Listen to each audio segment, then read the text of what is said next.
What's good with it? Blessing. About to get started, man. Blessing.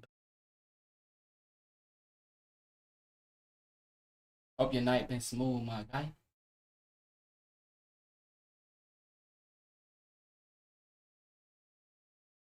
Hope you been having a smooth night, man. Got a couple things we're gonna get into tonight. Man, some crazy stuff going on. Feel like we got a nice show. Nice show tonight. Um,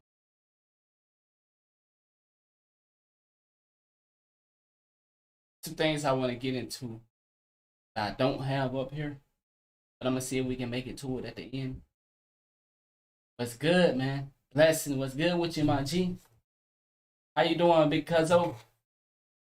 We over here, man. We finna rock out, man. Got a couple crazy topics tonight, man. You know how I go. Couple crazy topics.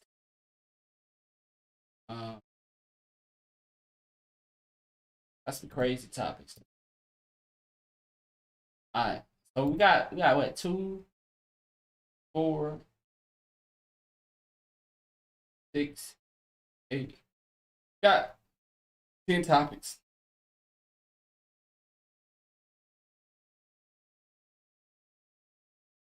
That's a lot of topics. We're gonna try to get through all of them. You sliding through traffic on the Saturday night. Where you headed? Where you headed, dog? Saturday night, late night honking. I seen some. When the last time you been out of town? Look like you been chilling for a minute. Look like you been sent out. Normally you've been to hit the road by now. Okay. Alright. We finna get started though. Shout out to everybody that's tuning in. Shout out to everybody that's watching, from afar. What's good, gang? Blessing. The coach is here. I'm supposed to be shooting out soon. Where you going? You going back to the O? Have you talked to not Orlando, but Omaha? Have you talked to Cuzzo in Orlando recently? I was thinking about cause I got some homies in Orlando. I was thinking like we might end up shooting down there. I know we got a party we gotta go to in Miami in a couple months. And yeah, that's in 2 months. You going in, man, what's up? Yo, what's up in Denver though? What? Cause I've been seeing you been going to Denver a lot. What's going on in Denver, man? What you doing in Denver, dog? What the hell you got going on in Denver, man? This your third trip to Denver? I know it ain't that ooh-wee, cause you can get that anywhere. So what you doing in Denver, man? What the hell you got going on in Denver?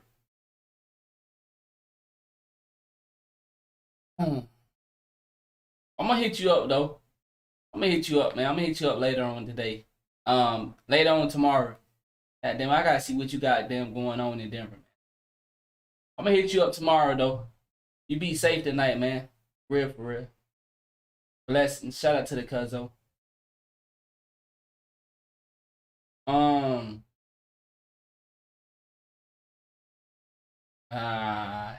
Yeah, I'm gonna hit you up. I'm gonna hit you up tomorrow. All right, man. We're gonna get started. We starting off the show with a good comedy. You feel me? Y'all know it's Saturday. Normally we have our Friday night comedy night. We didn't get to do it last night. My lady said she was ready, but I fell asleep last night, man. So y'all know normally every Friday we have our comedy show, like I said. But we're gonna have a little comedy in here to start the stream off. Then we'll get into the main topics. So we're gonna start it off, man, with this LA audition from your boy Drewski. Hilarious dude, man. So let's check it out. I like the fact that he brought it to YouTube because Instagram be tripping, man. Like, You know what I'm saying? They be lagging it. You feel me? Or I don't know. It can't be like it's too many people watching because we seen people like Tory Lanez have broke the scale at moments of him doing that live stream audition and stuff. So I know Instagram just be tripping sometimes. So I like the fact that he brought it to YouTube. So we're gonna check out the LA audition, man, and see what they got. Who the fuck greenlighted that, for real? Welcome to another episode of Could Have Been Records Auditions. Y'all fucking kidding me, bro? I'm dropping around with all my slime, serving them ace and dubs Too and fast. Get him the fuck out of here. This week, we will be in Los Angeles, California. LA, baby, where dreams are made of. Get him the fuck out of here. Fuck out of here. Get him out of here. Get him out of here. Get him the fuck out of here. He ain't even that buddy. Fucking doing this, bro. Walking in here like his nuts all big and shit. Like he's not better than me though. That's why I'm trying to tell you, he's not better than me. Yeah, the city of stars. That was. Oh, y'all blew it. I'm Nigga getting gassy in this bitch. What are you guys about to do? Like, what? Oh, we gonna fuck him. Don't be you. I know it hurts to admit when you're wrong. Oh my God. We gotta get you some therapy. Get him the fuck out of here, bro. What's good? What's good, Truly? Welcome to Could Have Been, huh? Welcome to Could Have Been. Could Have Been Records. Let's do it, man. Why do all these bitches cap like they taking dick? Lie on that pussy, better keep it bald. Make a wish. Stop. What make you say that right there? Why all these bitches cap while they taking dick? They be running. Yeah, they be running. Yeah. Yeah, this is a skinny, lanky nigga. You know he got a fucking dick that'll wrap around his neck. I'm Big silly. dick bandit. Yeah, nah. Nah, I ain't heard nothing about it. Whoa. Big dick bandit. But it's Pull out my dick, guarantee I'm gonna make you piss. I Spin knew the it, last on the yeah, I side knew dick. Spin the last You on wrap the that side motherfucker dick. around your That don't waist make like a sense. belt, nigga. yeah, Dick nah. around waist. Hey, these skinny niggas do it, don't they? Nigga getting a little freaky. Let me pull my pants. They got shit else. They got dick, though. That nigga said, buddy getting a little freaky, let me pull my pants up. He said, Drewski getting freaky on him. It's like a belt, nigga. Can wrap dick around waist. Hey, these skinny niggas do it, don't they? That nigga like, man, what? Getting a little freaky. Let me pull my pants. They got shit else. They got dick, though, don't they? Skinny niggas got dick. I ain't dunking on these hoes to give a fuck that I'm 6'6". You better wait on me to fucking belt to get you dismissed. Hey, what I tell you? I said that he got that dick around his belt. I told you.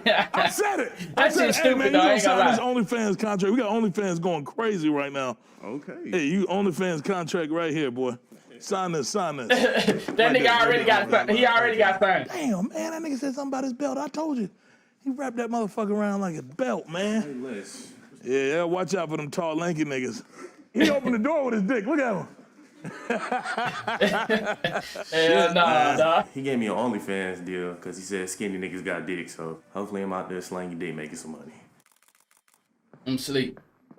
Nigga wearing a shiesty mask. I don't really trust this nigga. He got jewelry on, though. We might need that. So we might can fuck with him. Other than that, we might can't use this nigga because he's dangerous. You active, ain't you? Nah, man, I left that life behind me. You know, them boys was getting in them Airbnbs out here. Hey, I live at home with my mama. Yeah, okay, all right.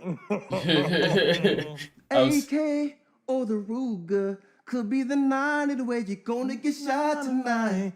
And I know it's gonna be easy when I aim it at your dome. Take a shot of this here Patron, then I grab my pole. The backseat done got way too crowded. He got that hood R&B, don't it? We gon' slide. I said, oh, I'm sleep. ready to slide. He was like, yeah. He got that hood R&B going on. You can't change your mind. Need to stop crazy. We got on, baby. Oh, Stop. see if my gun was all I had. Oh, shit. This nigga tough, ain't it? I know that will be enough until the end of time. Here you go. That nigga's gotta go. I'm sleep.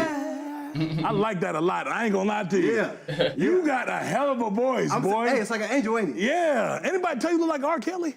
Don't, come on now. No, because your name Richard, you look like Robert a little bit. No. Little bit, though.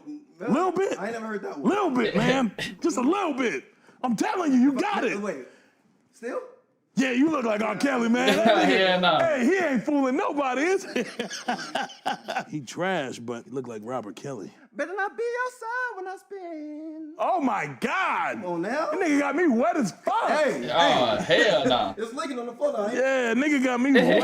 Nigga got me Hell wet nah, up here. Let dog. me sign. Where the pen at? Yeah, I got you. You touch this ink right here, nigga. You got talent for real. No bullshit. I appreciate it. Yeah. Now that's, you know. Now that's. I like you, boy. Like you too. What? I'm here to win this money. I don't know how much it is, but I need What? it all anyway. I got a little bit on the wrist. I got to pay the jeweler back when I own this. I got this on layaway. I just got it. But you know what I'm saying? I deserve to win that money, and I'm going to win it. You know what I'm saying? And if I don't, then, y'all know what's going to happen. So, yeah. What's up with it, man? What's going on, man? The ones that hate me the most don't look like me. You tell me what that means. Wasn't too long when they doubted Reem. They treat me different when I count my cheese. Look in their eyes, put her at ease. Shouted we could be like Adam and Eve. Better yet, Moses, you wait and see. Put my beard in your pussy and part the Red Sea. Woo! Oh, hey, She now, said- let's talk about it. Put my beard in your pussy and part What's of the up, shit. You Kay? ain't got a beard, man. I know. I'm waiting for the day. I'm part Persian. Yeah. It's somewhere in my blood. I knew you was a person. I could tell that shit. What make you still be in like the snapback and tattoos type era? I just been too lazy, bro. Well, we don't like lazy artists at the label. Appreciate you, bro. Damn. Respect. Damn. This shit's getting stupid, y'all, for real. Damn. What the fuck was that? Nigga was rapping like he was Wiz Khalifa in like 2002. Y'all fucking kidding me, bro? He's in a whole nother fucking era. That guy's lost, bro. He don't know where the fuck he's at. Dog. Oh, baby, give me one more chance. Won't you please let me back in your heart? I like that. I like that. I like that. I like that. Okay. I like that. I like that. All right. All right. Whoa. Okay. All right. Yeah. Whoa, Wait, CJ. split. Wow. Wasn't ready for Let's see that one. split again, man. Yeah. Okay. Appreciate y'all. Appreciate This shit y'all. is stupid, man. For real. Appreciate y'all. Bro, verse 1. Dudes be asking where the bitches are, but never look inward. I'm winning in most cases, moving to the flow of whatever the coast faces. My dick thicker than yellow pages stacked against the Great Wall for 4 ages. I'm the path of 6 sages, the last lap to hit the last hit in rotation. Weird nigga. I'm not sure what you mean. You one of them stupid niggas. I've been told to give dumb head before. Dumb head? Dumb head. Whoa. I wasn't expecting that one. Maybe for another label. Appreciate that. Shit getting wacky. Shit getting wacky for real. Whoa. What the fuck is going on? Getting active. Yeah, I like that energy you came in with, man. Your ass is just a beginner, gradually stacking and flipping the figures. Tactical God with it, damn, I'm we not got with another silver. Kendrick Lamar type nigga, man. God Yeah, you feel damn me? it, bro. Yeah, you feel me? Tired of these niggas, dog. Even when the sky come falling, even when the sun don't shine. These niggas wildin'. Faith in you and I, spit your pretty little hand in mine. We can do it, baby, simple and plain. Cause this love is a sure thing. Yeah, that type shit. Yeah, I like that. I like that. If we had your mom come in, right? How old your mom? Yeah, you about 53, 54. Yeah, 53, 54. Yup. She single? It don't matter. It don't matter. Yeah, okay, for sure. Yeah. Merch rights, publishing, and ownership over whatever you put out. That's cool, yeah. That's cool. Yeah. I like to let the artists know how we gonna fuck them over. You know what I'm saying? Exactly, yeah. 1%, you retain that. You retain. Right. You retain one. Right. But that's a good thing, because retain, It's like close ownership, right? you got it. Shit. Right. So, We started out good today. and I'll get your mom in here, too. I'll get your mom in here, yeah. I want to talk to her about You want to talk to her? Yeah, I want to talk to her about like some business casualties, right? Now, what we do with your mom, it'll be, it's whatever. I'll get her on Facebook. We got one. We got one. Appreciate that, brother. Sign that nigga to a fuck him over contract. Right up my alley. Hello. How you doing, man? Oh, fairly good. Fairly good. That's good to And know. how about yourself? I'm good. I'm here, right? Same. Long as you're here with me, Drewski, you'll be there with me. Looking back now, I can see it. You, that car, and me. Driving down those endless dirt roads, baby, we were meant to be. Windows down, cruising through the town in my red Jeep. All right, stop right there.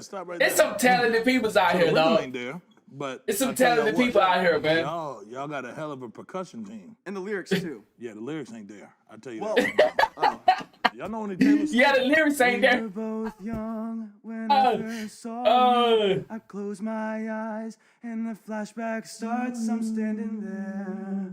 See the light. It's some funny peoples out here, dog, in the world, though, for real, dog. It's some talented people out here, man. Say hello, begging you, please don't go. I love that. I love that. Clap it up. Wow, that was. Oh, y'all blew it. Oh. All right, let's get them the fuck out of here. Y'all. Oh. They blew fucked it up. I was gonna sign these niggas, man. Come on. Hey, come on, man. They blew it, man. They blew it. They blew it, man. Can I sing another song? Hey, get them the fuck out of here, man. Drewski, come on, just one song, please, man. Shit, dog. We were both young. I could do a different era of Taylor Swift. Come on. Damn, they done fucked the contract up, man. I literally sang Taylor Swift by his request. And she's definitely one of the greatest. You killed it, by the way. Yeah, I killed it. I probably did better than her. Screw you, Drewski. I had all the respect for you before this. I thought you had taste in music. I shined like a star there. Everyone could see it. Everyone was clapping, and you escorted me out because, let's be honest, what the fuck could have been? Wow. Wow. Fuck you! Wow. Get him out the building. Let's get it going, man. So much Get hate, him so out much the building. envy, pussy niggas got spite. Yeah, the hood a nigga love, shit but certain hard. niggas I don't like. That shit hard. That shit hard. I ain't heard That that. shit hard as fuck. Crip or blood? Yeah, I'm crib. Crip. I knew it. Let's just act like that shit all good. He said to act like that shit all good. Only say 24, come on. What does mean though? What is? I'll have my people give you a call. Yeah, he definitely been to prison. That's why I said we keep copacetic. Keep everything copacetic. Oh, You man. are Hell signed, no. even if we ain't got the money. That was a close one, for real. That could have gone bad. I'm not gonna lie. And with niggas like that, we gotta act like they good. It don't matter what the fuck they say. Hey, somebody watch him go to the parking lot. I got my stuff in that green one, for real. Go ahead. Watch him go to the parking lot. I got my wallet in there. I've been rocking this mic. I'ma take my time. I'ma ride on the bitch all night. Gotta get it all in. Gotta say fuck friends when you know and it ain't right. Yeah. Keep calling my phone when you know she pull up and can make me drip. Yeah. Ain't stop nothing in my bags when I'm done. Gotta slap and make these hits. Yeah. Usually it's like that's sexy. Joanna. Joanna. Yeah. It's like lately can't hear what they talking about. Yeah. Let that topic be money. Let's count it out. Yeah. I can pull up a shawty to bust it down. I Yeah. can throw her, you know she gonna make it bounce. Yeah. Yeah. I like you a lot, Joanna. Joanna, man. Thank you. Thank you, for real. Thank you. Thank This y'all. has Call been it a Joanna blessing. Man. Joanna Man came in here. Hey, I love that movie, girl. And you coming in here Call that rapping and nigga shit. Joanna Girl, you Man. can I'm hoop. done, Hey, bruh. You bullshitting. Call Where you that get dude, down call from? that girl Joanna Man. Ain't the point, man. That shit probably fake. You know when niggas say they don't worry about it. You know how that shit go. Hey, come on. What? This BBS Nah. right here? Hey, respect, man. Killers ain't no Hey, I flexing think this mud. I think your watch. It just came off, you feel me? It's a little tight. I got you, though. Something slight, you feel me? I told you that nigga shit was I told you that. I said it, didn't I? You don't see a dance? It's dancing. It's dancing off your wrist. This bitch asked me what I do for a living. Bitch, I rap. I got benches on the side if you window. How much have you been paid from rap? What'd you say? Like a rough draft? A little over 500. Just $500? Yeah, it's 500. $500. Just a little bit. $500 cannot pay for that chain or watch. See it? Fuck with it.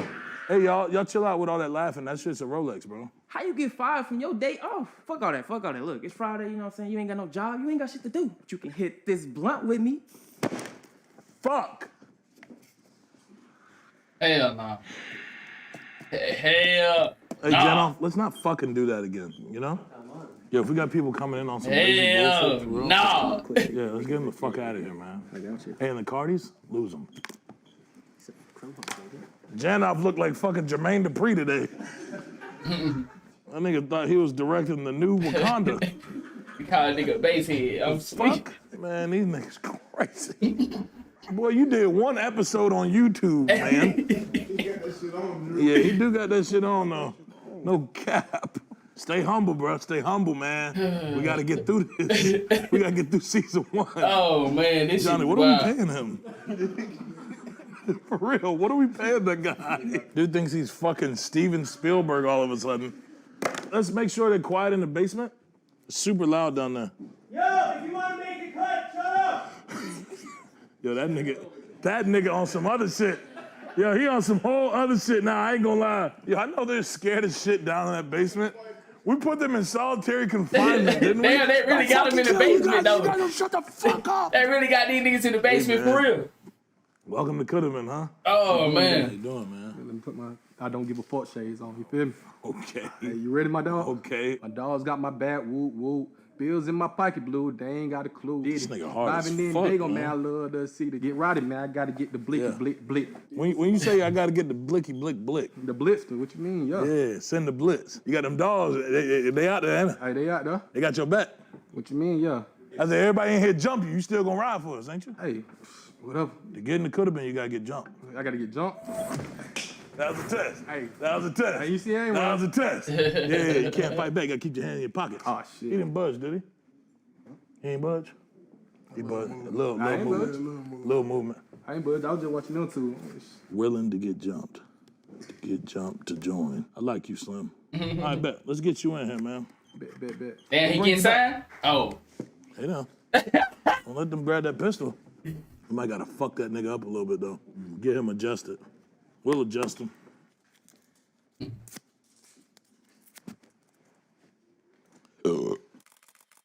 Man, where I sign at? You better hand me the paperwork before I get to signing these walls in this bitch. 360. All right, I'm trying to be dizzy after this one. Jesus saved my life. He did it twice. Yeah, he died for me. And if Satan talking spicy, I call on God and I slide for him. Oh, them and the demons, we beefing the what? I call on God and his angels to beat you up. I ain't sipping lean. I'm Okay. sipping holy He gonna water. get Filled with signed the just Holy off Spirit. that. Calling the Holy Father. I read the Bible left hand. Call me Tayshawn. Praise dance almost to death. Just to thank God. Juicy gonna sign him because he talking that, you know, that God stuff. God just posted $250,000 bond. The devil bleed when I see him. He a tampon. I'm gonna leave tees wet. He an alkaline. Hey, that's all you get until I get my paperwork. Now I need that paperwork. You feel me? I need that little paperwork party. You feel me? I like that. I like that. I like that paperwork party. Okay.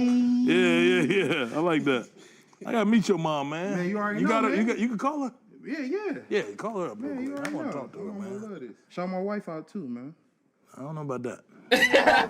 So he doing this thing and he trying to make things happen for himself. You mind if we sign him to this 99-1? What are you guys about to do? 99-1. Oh, we gonna fuck him. Man, stop it. No, in Jesus' name, my fault. You backed us. My fault. And with all respect, my fault. no. My fault. On Jesus. Amen. Amen. Appreciate you, brother. My dog, man. Thank you, man. Thank you, my guy. Appreciate you. Yep. Yeah, he ain't I'm the signed? best one here. And that's point blank period. His mama don't know what she getting into, does she? My boy said he gonna start to a 99-1. Tough. Yeah. All right. That boy came undressed. 4 o'clock in the morning, I'm horny. Already told you smart, but bitch, yeah, I'm What the horny. fuck? Thick bulging. Now I'm ready, I'm trying to give you my groany. Now come here, girl, and let me give you my groany. Now, girl, I'm gonna pass it to my nigga Smushy. Nah, they He bullshit. gon' get it, he gon' eat it. That's my nigga Smushy. Now get it, yeah. Nah, they bullshit, dog. Huh? You know that I'm horny. Huh? Yeah. And I'm trying to get horny. Yes, he is. Niggas wildin', dog. Stop playing. The pussy wet and hungry. Yes, it is. Huh? Don't be running, girl. Don't be running. Man, these niggas wildin', man. Hell no. And don't be running. Keep going down, Juice. Look at the body, Juice. Yeah, just look at the fucking body. Oh, Shit. Okay. All right. Yeah. Hell no. Man, y'all boys did it, man. Y'all just got to deal with Could Have Been Records. Let's fucking go. They got a deal. That's tough. They just got to deal with Could Have Been Records. They got a deal. Man. That's Y'all take wow, this with y'all. man. Y'all take this with y'all. Y'all clap it up. Let's clap it up, man. Oh, Steve. Wow. Yeah. All right. Hey, come on now. Yeah. Don't ruin it. Don't ruin it now. No, don't blow it. Yeah. Get the hell Man, on up. that's what I'm talking about. That's real talent. Where's my super suit?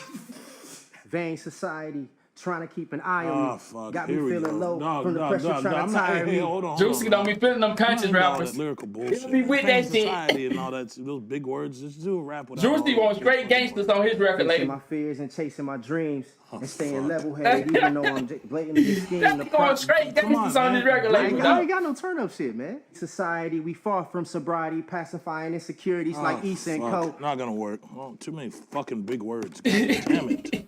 What the fuck even does sobriety mean? Bullshit. I want to enjoy myself, nigga. I don't want to learn shit. Juicy won't bang, shoot him up, man. Where the fuck can you bump that? You can't bump that shit by no bitches. Yeah, he's a weirdo, dog. Niggas ain't getting no pussy.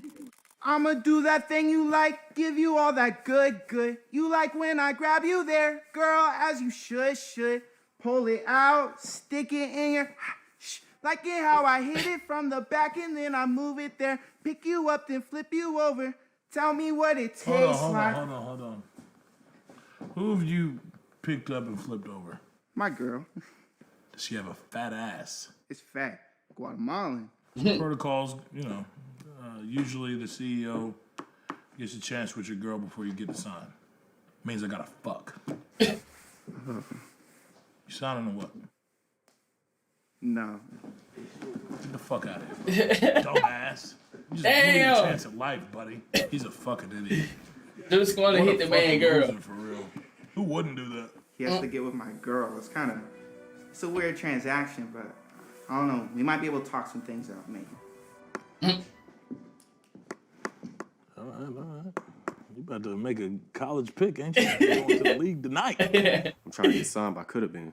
I respect that. Yeah, Would you die for us?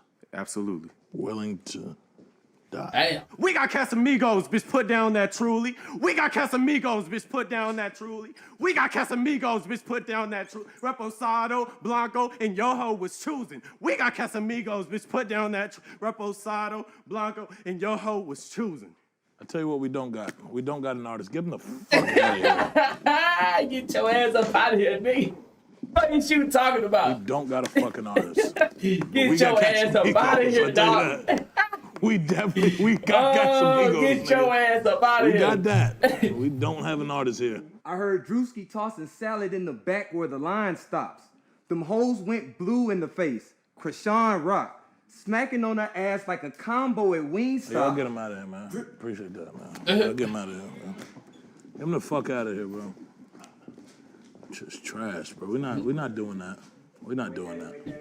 Yo, Jennifer, get him the fuck out of here, bro. Fuck it. Get no fucking post interview. This is bullshit, bro. Get him the fuck out the building. Out. He did not like the ass eating bars, man. I ain't gonna lie to you. If he ain't fucking with it, he ain't fucking with it. It's not for everybody, so I ain't tripping at all. I gotta understand what we looking for, bro. It ain't that. Never again, bro. Never again. We ain't doing that. Execution style next time. Execution.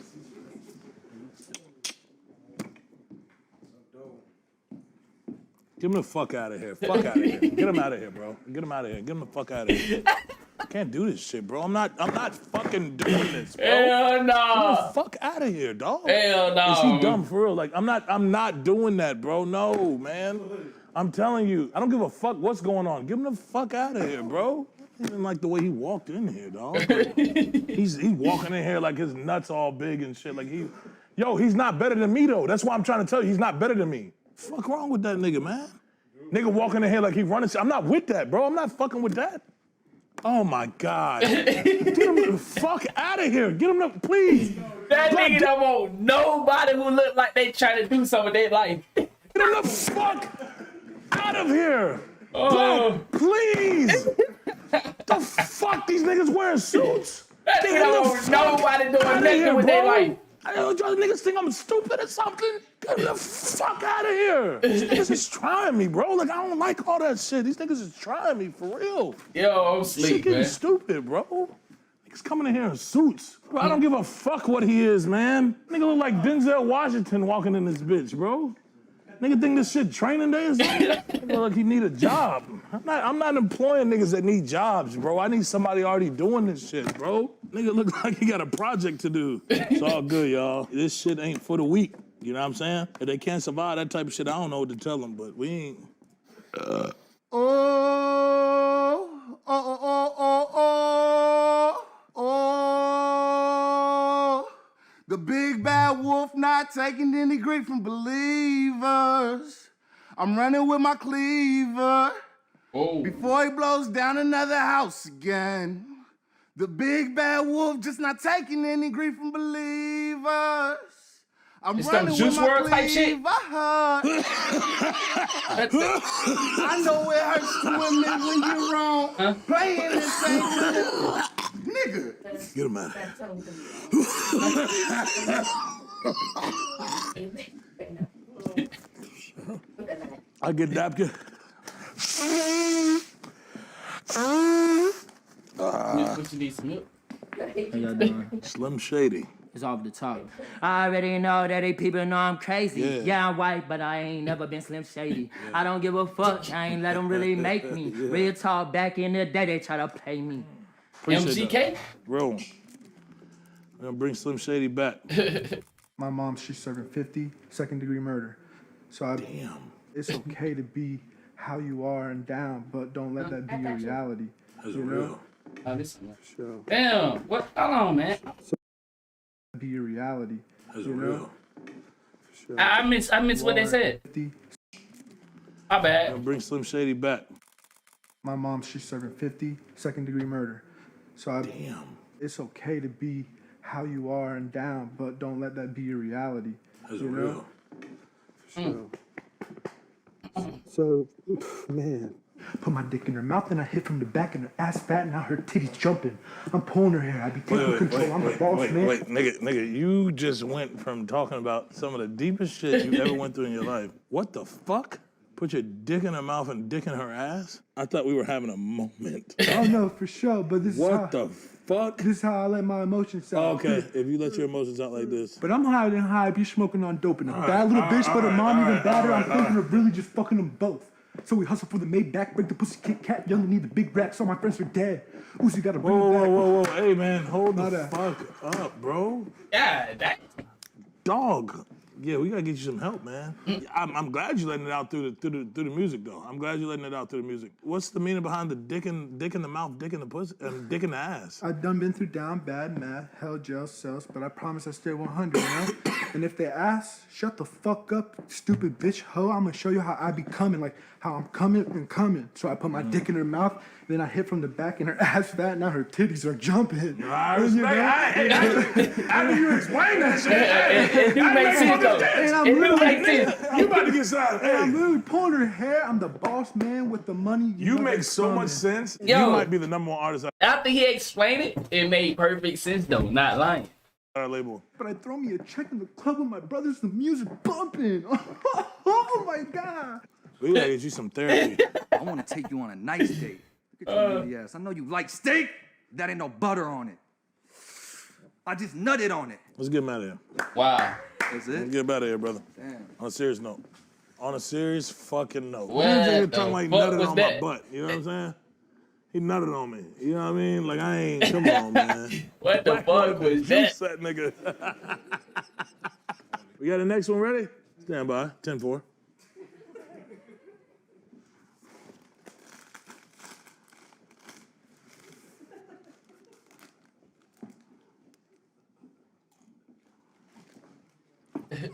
Oh, you good, man.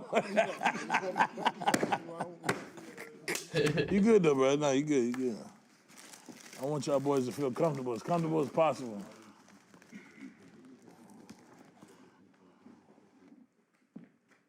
What's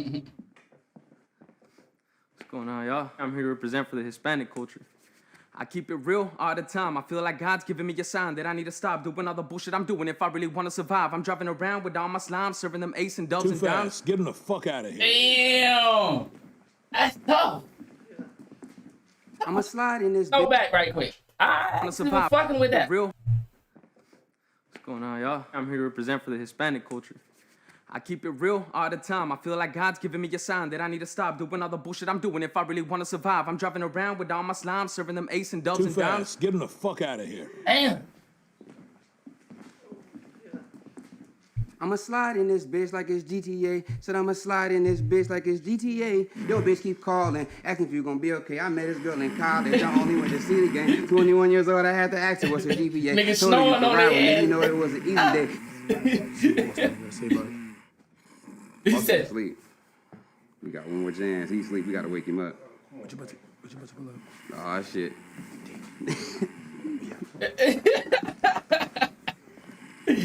hell no, man. That fat ass nigga really was up in there. He wouldn't even look me in my motherfucking eye with his fat ass. Had the fucking hat down the whole time. If them two big black motherfuckers intimidating as many motherfucking wasn't standing right the fuck there, I would have said what I really wanted to say, and I couldn't say it. Dolphin. Ah, you said hit the dog. You said hit the fucking dolphin. That's my shit. Need some more chips.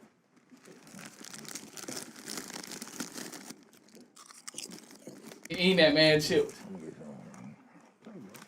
You know they put out a new flavor to them on barbecue. Go ahead, get you one. Share that nigga chips, dog. No, that's sour cream and onion.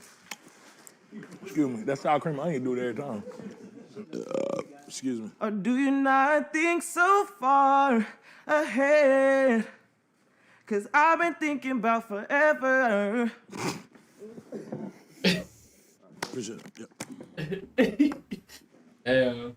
Was that nigga switching when he walked out of here? He got a pair of heels on. That nigga walk out of here like this.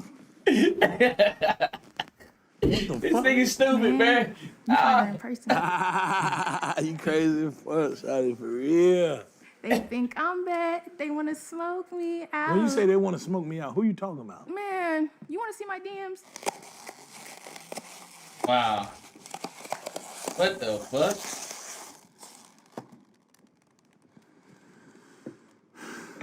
What the fuck? What's good? What's good? What's going on? Yep. Okay. Yep.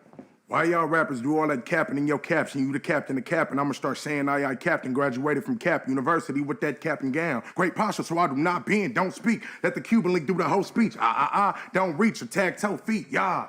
Why y'all rappers be writing statements when y'all stated that y'all never would state your homeboy name on a statement? It's an understatement to state I'm that nigga in all 50 states. I'm in a building like I'm photo shooting real estate. Hey, me and the trappers finna go down. We show up, show out, show stop and tear the show down. Everybody eats like a black family picnic, nigga. Fearful. Yeah. Okay. What make you tongue fuck those shoes like that? We'll be in talks. For sure. All right. 10-4. Keep that blower on you, nigga. I'm gonna make sure we get to the car safely after this. It went good. I think they was feeling me, you know. Maybe we could have a conversation about it over some chitlins, you feel me? This jacket is straight cat fur. That's all I gotta say. That's all that need to be said. Production issues. I told you to be on top of your shit, though. It's been good all day. I don't know what happened. I ain't fucking with that. Janoff, he's fired. Get him the fuck out of here. Yeah, they called me an asshole. Well, you the first famous person that took all the security for me to get to. If I met a couple of famous people, but you feel me like... Never like the CEO. How many security you got through to get in here? About 6, 7. Yeah, I got 2 more right here. Yeah, I see you doing your thing.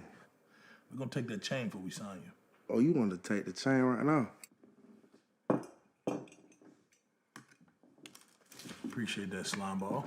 I put my all in this shit, then had it delivered to whom it might affect. I always bless. Don't get it mixed. Remember how I make you mean more than me, just to be How Pacific. bad you want this chain back, nigga? We'll get you in this deal. Probably take about 5 years to get paid enough to get money for the chain back. Yeah, just sign right here, bro. That's a bit, man. So regardless, all the money will come back. Dog. No funny shit. No funny shit. We going to the big screen. I ain't gonna even do it.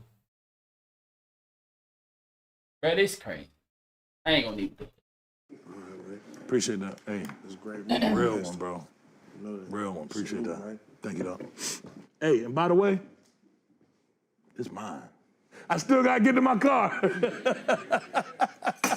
Oh, shit. Yo, make sure you get that nigga that shit back. It's just as he got it. Let me get that chain. What you gonna do for that chain? You gonna let me get it, nigga? I'm ready to go, nigga. I've been doing this shit all my life. I deserve to win because I deserve it. About damn time. Get him the fuck out of here. Drewski. All right, give him a chance. Give him a chance. Real niggas all in my face. 500 racks in the safe. All of my niggas on go. None of my niggas Come know. on, man. Ain't this little baby shit? Nah. I heard that shit somewhere. Nah, I think you tripping. Damn. Hold on. Damn. You feel me? I'll die by this shit. Now you talking. I'll die by this shit today. Now you talking, bitch. Bitch, you talking. You preaching. Drewski. Yeah. Today I'll die by this shit. Yeah. If I catch any motherfucker talking sweet about could have been records, it's up. They gonna die, huh? Yeah. Some people want it all, but I don't want nothing at all. If I ain't got you, baby. Some people want diamond rings, some just want everything. Just almost. It sounds like it sounds like it could be right there though, but you know, just a little more work. You know, I'm not a singer, but you know, the ears can hear. You know, it sounds like she got some. Just a little more work at practicing. I feel like she'll have it though. I want to fucking blow my head off, right? It went great in my opinion. You know, Drew's a tough judge, but you know what? If you're able to accept a little bit of criticism, you can work with the man. Oh shit. Yeah, you like my cousin, nigga. I like big niggas though, cause you know what I'm saying, it make me comfortable. It's like I feel like I'm in my element. All fat niggas can low-key sing. Don't be honest, you know that. Yeah, it's something in us. You are my shining star, my guiding light, my love fantasy. There's not a minute, hour, day, and night that I won't love you, my love. Oh, he got it. 1,000 kisses from you. He might get tired. Never too much. I just don't wanna stop of my love. Oh my God. Oh, he got it. He fucking it up. Okay. Appreciate that, nigga. Appreciate Damn, that, he didn't get signed? Damn, that was good. What the fuck? Damn. Shit. I thought they get signed when they do good. Stop. Oh my love. Am I enough? Yeah, he did Hey good. everybody, this is Drewski here. I want to make sure everybody submits an audition if you want to be included on the Coulda Woulda Shoulda tour. You can submit submissions at forlifersworld.com. You can be a part of this 360 deal in no time. 360 deal in no time.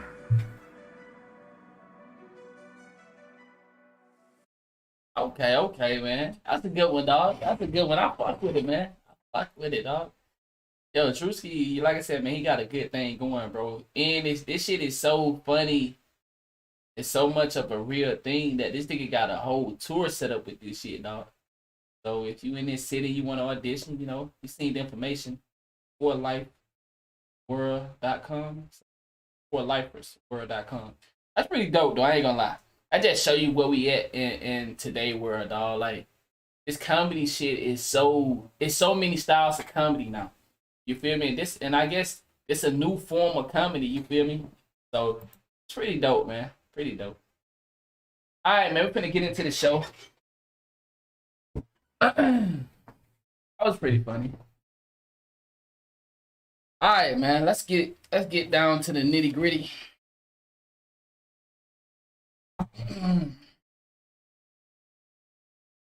Once again, man, shout out to everybody tuning in. First topic we got tonight, man. Parents attempt to leave their infant at the airport to catch their flight after learning they had to purchase a separate ticket for the child. Say what? Parents attempted to leave their infant at the airport to catch their flight after learning they had to purchase a separate ticket for the child. Are you for real? Like, how is this even a story?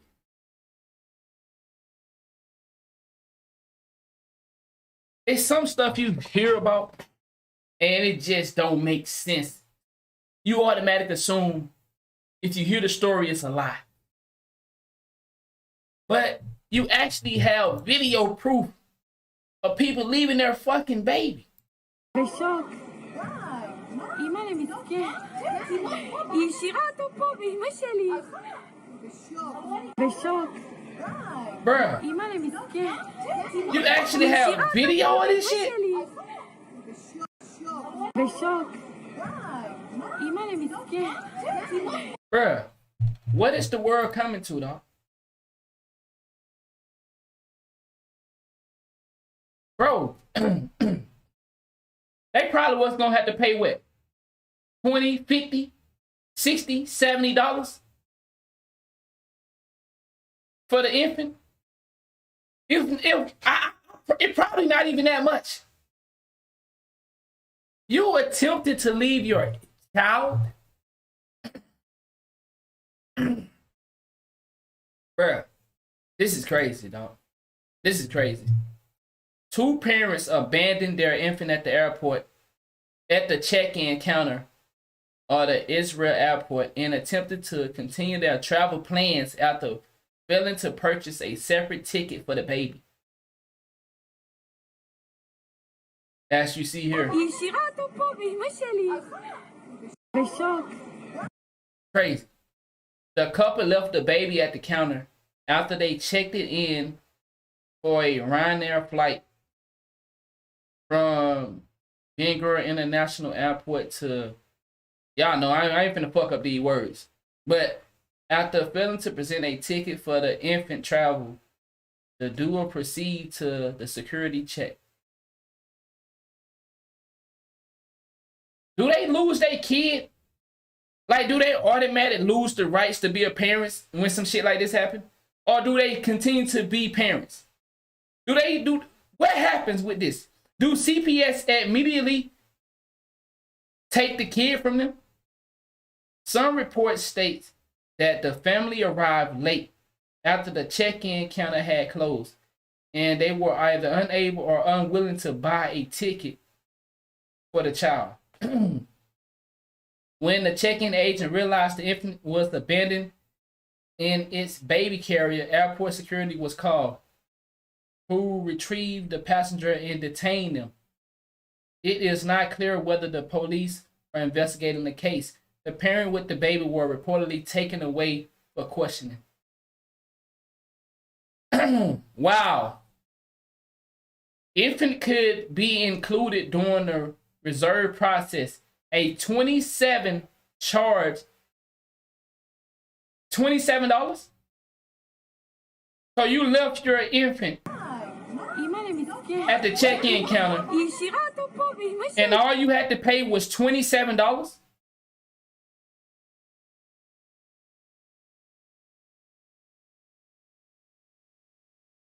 But if that, I guess it's 27 if the child was gonna sit in the lap. My lady, I would ask my lady because she flew with Josiah before. Let me see. I think it was free. Yeah, it was free for her. If I'm not mistaken. I think it was free. But that's crazy, man. That's crazy.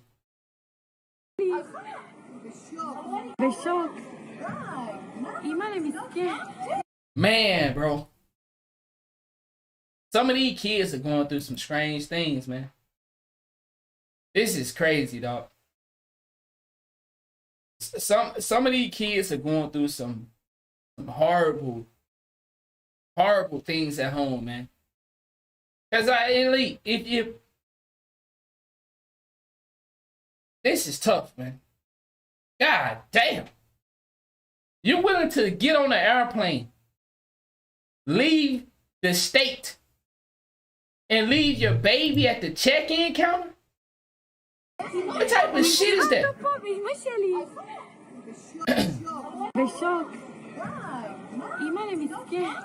Bro, what type of shit is that?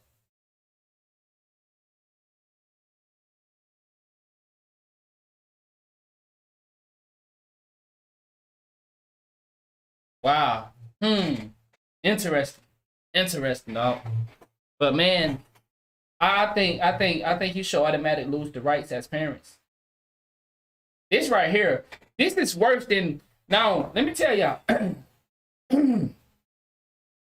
Now, I done heard about situation where people leave the kid at home, run outside, run to the store, they sleeping. I done heard about shit like that. I think it's normal, actually. I'm gonna be honest. I think a lot of females do this. I think a lot of females do this. Now, I will say this. I have been outside, like talking while the kids sleep. Before it's be gone, I ain't never did that. Now, I know my lady thought one time I had left the baby at home and went somewhere, but I didn't. I was outside. I ain't never ever tuck off. But I know a lot of females. I have seen it, and I have been involved with some females, but that's when I didn't know no better. I have dealt with some females, and they be like, yeah, she good. I left at home. And now the baby was like, the one that I can remember, I think her kid was like 6 or 7. She said, yeah, she playing on her tablet, but she'll be okay. And I done talked to a lot of females that say they'll go out to the club and they leave a 6, 7, 8-year-old kid at the house. And like, she ain't gonna open the door. She, you know, he or she, they just gonna sit there. They ain't gonna do nothing. I done heard a lot of it, bro. Like I said, I done dealt with some of these females when I was younger. I didn't know, like, you know, you don't think of how crazy that is till you get older and you realize some of the stupid things that we do. You know, like, this shit right here, for females around the age of 18, 25, they might not admit it, but a lot of them leave them kids at home. Real talk. Around the age of 18, 25, you a single parent, and your kid old enough to where they can understand what you're saying, hey, don't open the door. Stay in the room, don't leave the room. I done heard the conversation before. And me being young, not really knowing and understanding, I'd be like, damn, you sure they gonna be okay? She be like, yeah. You just gonna watch the tablet and then go to sleep. I do it all the time. Oh, shit. Real talk. 18 to 25. And I'm gonna be honest, I think this girl right here, she was probably 27. But I know around 18 to 25, sneaking out the house all the time. Kids, you know, sleep. They ain't gonna go nowhere. And, you know, it's a normal thing where I'm from. That being honest, it's a normal thing. But this right here take the case, though. You try to leave your baby at the airport, at the checkout, the check-in counter, that's a whole nother step of leaving them in the house by themselves. That's a whole nother step. Because, I mean, it's the infant. When a situation I'm talking about, most of the time, the kid is old enough to understand what the parent is saying. Don't leave out this room. Don't open the door from nobody. And woo this. And the one that I can remember so clearly, her kid had a cell phone and the tablet. And she would say, I just be calling and checking in to see what she doing. And then, you know, she stopped answering. I know she sleep.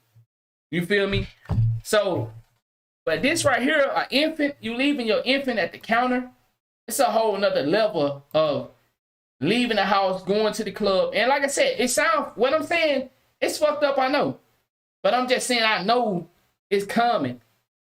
I'm not saying it's okay. I'm saying, like, I know where I'm from, it happens a lot.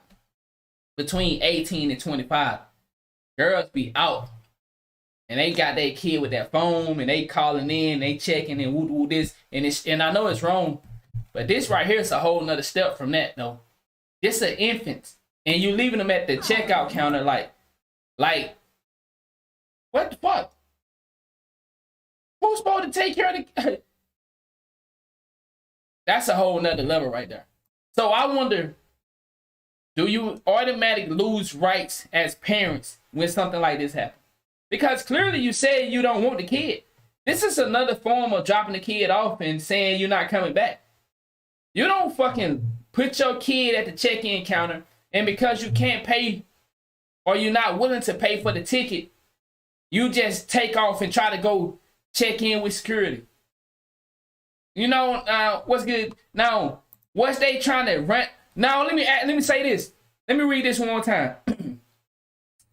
Some reports state that the family arrived late after the check-in counter had closed and they were either unable or unwilling to buy a ticket for their child. When the check-in agent realized the infant was abandoned in it, baby carrier, airport security was called. I'm trying to read the part where they said they was at the check-in. They was at the security thing.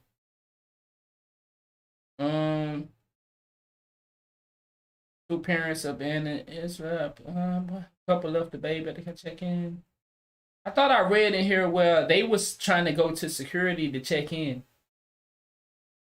Clear whether the police and a parent were taken away for questioning.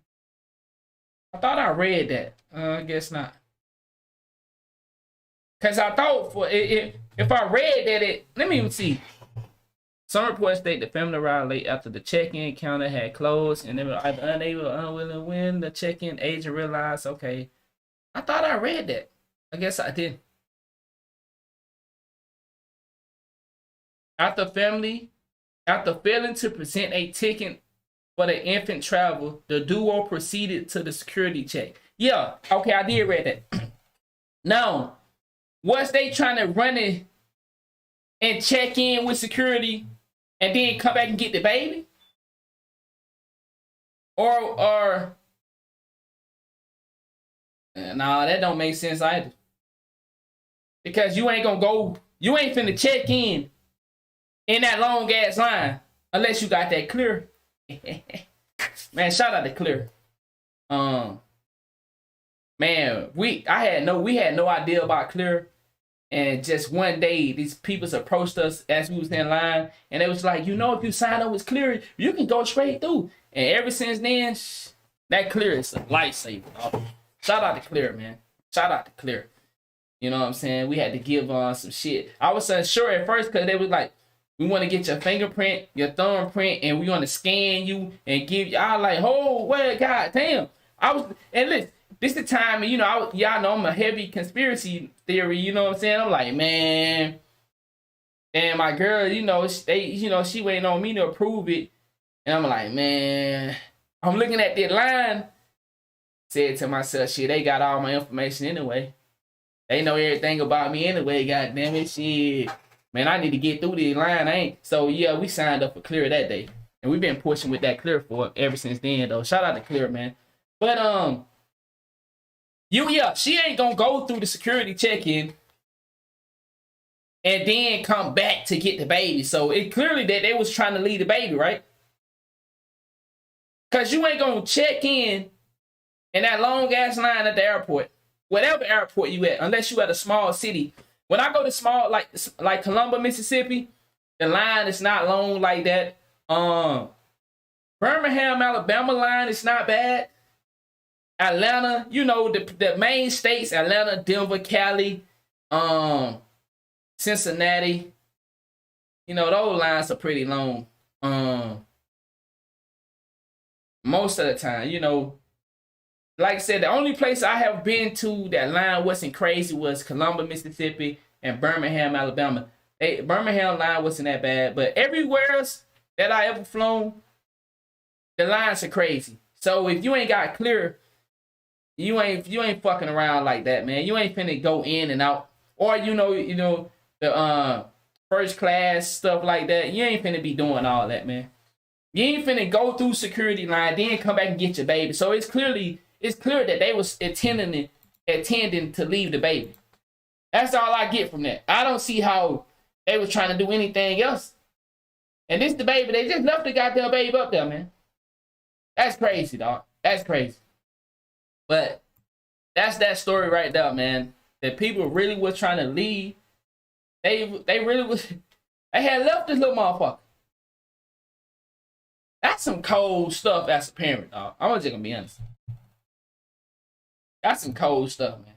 Parents attempt to leave their infant at the airport to catch their flight after learning they had to purchase a separate ticket for the child. And once again, they saying if they was gonna hold the infants in their lap, all they had to do was pay $27. But you know, if you're gonna have to pay for the car seat and all that stuff. And I think my lady had all that. If I'm not mistaken, I think it was free. But I asked her, and now let me see if she might be a little upset now. The baby got her up. She wanted to take a nap. Let me see if she.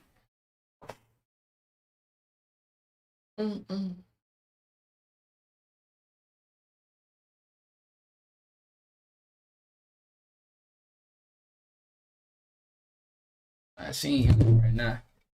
She probably feeding the baby because I heard her go downstairs.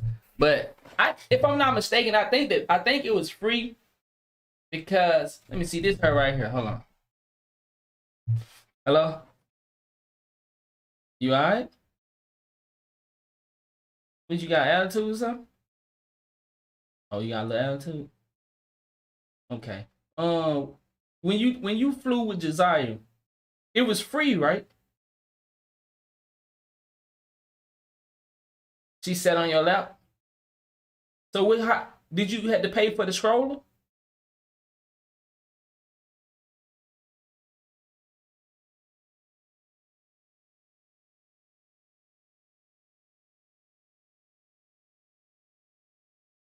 Okay, so you didn't have to pay nothing for the baby. You just had to pay for you. You had to pay for who? Attention. Hold on, are you being funny? You saying you had to pay attention? Oh, you want to be funny? Okay. Okay. All right. Yeah. Okay. Well, I appreciate that. So my lady.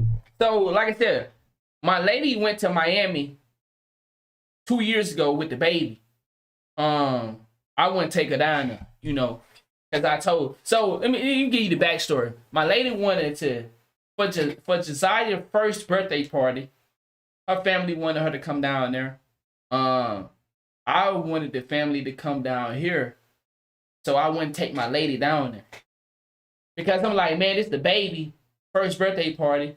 You know, some stuff was going on, and I was like, they can come down here to her first birthday party. She shouldn't have to go way down there, and I ain't about to take y'all down there. So my lady flew, and she said she didn't have to pay for nothing. You know, so that's interesting. But I guess over there, you know, they had to pay. You know, but like the people said, you only had to pay $27. A $27 charge is applicable for each one-way flight the baby take while sitting on an adult lap. The seat must be paid for. A seat must be paid for if the baby travel in a car seat. Take that motherfucker out. Okay, so that's the car seat. So that's what it was. They didn't want to pay that price for the car seat. Okay. Wow. So a seat must be paid for if the baby travel in a car seat. And clearly the baby was in a car seat, so they didn't want to pay for the extra seat. So that's why they end up leaving the baby.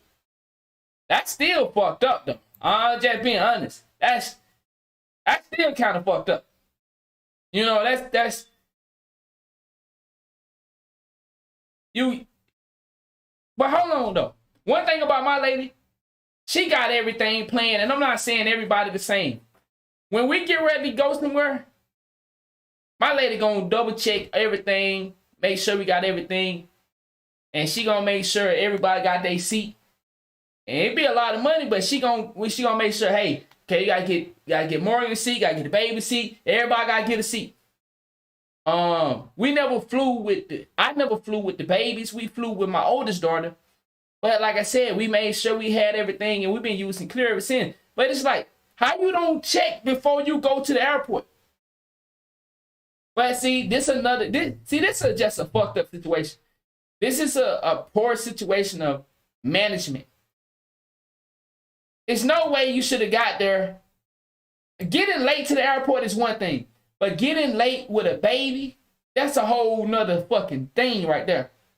Because like I said, I flew with my oldest daughter. I never flew with my baby girl. But I took them to the airport. And, you know, one thing about me, we going to do this. When it's time to fly, everybody be on time. Don't do none of that late shit. Not for flying. One thing you don't do, when you flying, you don't play around with time. You need to be at the airport at least an hour and a half before your flight. Because sometimes motherfucker come early. You never know what'll happen. And I can't see y'all comments on the YouTube, right? Let me switch. Let me get the comments for the YouTube. Because I can't see y'all comments. All right. Okay. One thing you don't play around. You don't play around with a flight with the family. You don't do that. 2 to 3 hours ahead, bro. He said he going 2 to 3 hours ahead. Yeah, like I said. Hell no, man. Yeah, that's tough, man. He said, but it was free. When I took my baby, he was 6 months. Okay. Like I said, some places I think if you under 2, if I'm not mistaken, I think if you under 2, it's free. But like they say, you got to sit the baby on your lap. And if you want to pay, if you're taking a car seat, which we see, they was taking a car seat, so they was going to have to pay for a whole nother seat. And that's what happened. They ain't want to pay for that fucking seat. But that's fucked up, man. You got to be prepared for flying. You know, that's just in general. You don't go to the airport unprepared. That don't happen. That don't happen. That's just a poor mistake on the parents. You know, I'm not trying to be hard on the parents. But man, they basically gave their kid away. Like Brody said. That you don't do that. It said that's like putting your baby in the middle of traffic during rush hour. The fucking airport, and you just do this to your baby? Hell no, man. That's fucked up. That's fucked up. You don't that don't happen. You don't make mistakes like this. Mistake is doing some drugs 1 time, 2 times. You don't make a mistake like leaving your baby. Those are not. That was. You don't do that. You don't leave your fucking baby. But let's move on to our next story, dog. Our next story.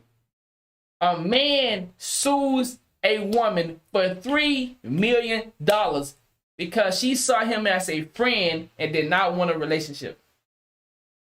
How many of y'all finna take this route and start suing these females that put y'all in the friend zone? I think this is some of the weakest shit in the world. On the man part and on the woman part.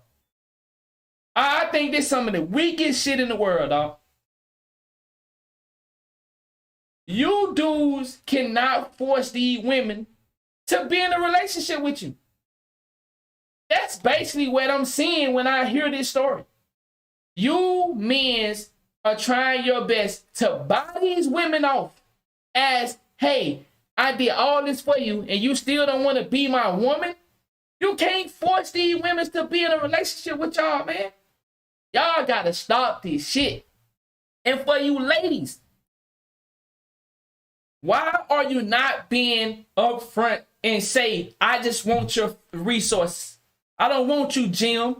I don't want you, Terry. I just want your resources. Y'all put yourself in a dangerous position. You have these men to buy you all this shit, spend all this money on you, and then you tell him, I don't see you like that. I only see you like a friend. Man, that nigga ain't spending his money for no reason. Ladies, stop being so gullible, or not gullible. You being disingenuous, because you know exactly why these dudes spending that money. These boys ain't spending that money because they just want to make sure you look good and make sure you happy and because they trying to buy your happiness. They not doing that because they don't want no pussy. You think them boys spending all their money because they don't want no pussy? They gonna spend all their money on you and want to fuck somebody else. Ladies, stop playing games. Fellas, stop trying to buy your way into a woman's heart. God damn. This is some pathetic shit on the man behalf and on the woman behalf. Because she fell victim, like most women do, to resources and material things. She used this little man, used him up for his money and his resources or whatever she can get from him. And his dumb ass tried to buy her, you know, so both of them lose. And it seemed crazy because we have a story on it, so he might actually win the case. Yeah, he should have known what he was dealing with. But like these dudes, they don't be caring though. These dudes know what they're doing. They know they trying to buy this woman off. And the woman know. And these men don't care that the woman don't see them like that until they get their feelings hurt. You know what happened? She probably was out with a man that she really was into. And he seen that. Or she finally got tired of trying to, compensate his feelings. And just, hey, listen. I can't make it tonight. And I know what he probably got tired of hearing them excuses. And he followed her and seen that she was going on a date and she was laughing for real. It wasn't a laugh that he paid for. You feel me? But you can tell, bro, if he's suing her for $3 million, he spent some money. Hey, bro. If he's suing her for $3 million, he spent at least $10 to $15 million. He spent some money. You don't sue nobody for $3 million unless you done spent some money, dog. But here's the story on it, though. Next time you put a date in the friend zone, you better have a good lawyer. A man in Singapore is seeking $2.3 million in legal damages from a love interest. So it's $2.3 million. They saying $3 million. Okay, so we're going to go with the news article. $2.3 million. Whom he claims caused him trauma by saying she only saw him as a friend. The defendant says the case shows the challenges women face and how men feel entitled to their affection. You niggas are suckers, bro. You men's are weak. You dudes really out here trying to beat these women with your money. Hey, look at my money. You see all this stuff I got? Look at my nice car. You don't want me? You don't want me? Well, fuck you then. You dudes are really out here fighting females, unaliving females. Now you done went to the state of suing females. You suing females. You suing females because they chose not to be. These dudes really out here like, you don't want me? After all I got? That's what I keep telling y'all dudes. Stop trying to put yourself in a position for what you could do for women. Go for the promotion for yourself. Go for the promotion to better your life. You dudes are going for the nice cars. You dudes are going into debt to try to bribe a woman that don't see you like that. And when she finally get tired of you doing all that other stuff, and she tired of using you for your money, she tired of lying to you about she tired and she don't feel like hanging out tonight, then she go with her man that she really attracted to and she really enjoy. She gotta break the news to you, and you mad you want to sue her for emotional distress. You a sucker, man. It's no other way to say it, bro. You a grown man who talking about he emotionally hurt because the woman chose not to be with him. I'm gonna be honest. Them the type of men, yo ladies, them type of men right there will hurt you. When you got a man going out his way to sue a woman because she chose not to see him as more, them the type of men that'll hurt them women. Them the type of men you have to watch your back. Ladies, this is why I keep telling y'all. Ladies, and I'm going to tell my daughters, if a man can't get you and a man can't make you smile by being himself, if a man feel like all his material things, his money, if that's what he's coming at you with, that's the type of man that'll beat your motherfucking ass. That's the type of man that'll hurt you if he find out you cheating on him. Because they can't feel comfortable with themselves to go at you. They gotta do all this extra shit. And when they find out that that stuff really don't matter to you, and that's all they had to hold you, and that's what they try to hold over your head, them type of men will lose it, and they'll hurt you. Them men will hurt you, dog. Real talk. So, ladies, you have to be careful. When a dude come and say, hey, look at how much I got in my bank account. That's the same type of man gonna put them knots on your head. Because when you get caught doing something you shouldn't be doing, and you really didn't want him, but you went for the money and all the extra stuff, now you're gonna be looking stupid. Because that man ain't just gonna, some of them dudes ain't, you can tell they, if they coming at you with their financial resources, you should already know this nigga crazy.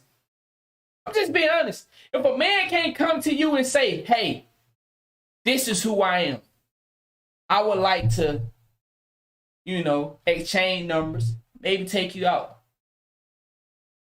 He shouldn't have to take you to a 5-star restaurant unless that's what he truly want to do.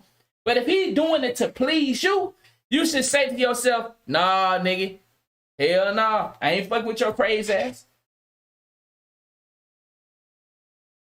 He said, homegirl of mine say they call him head and balls. Hey, better watch out for the motherfucker, man. But let's listen to the story. So is there any way this guy might have a legitimate claim? Here with me in studio, she's our personal legal eagle. She also knows a lot about advice. Co-host of Gutfeld, Kat Timpf. So this is an amazing story. Yes. He wanted to have a relationship with her, and she was like, I think you're great, let's be friends. Is that the worst thing in the world?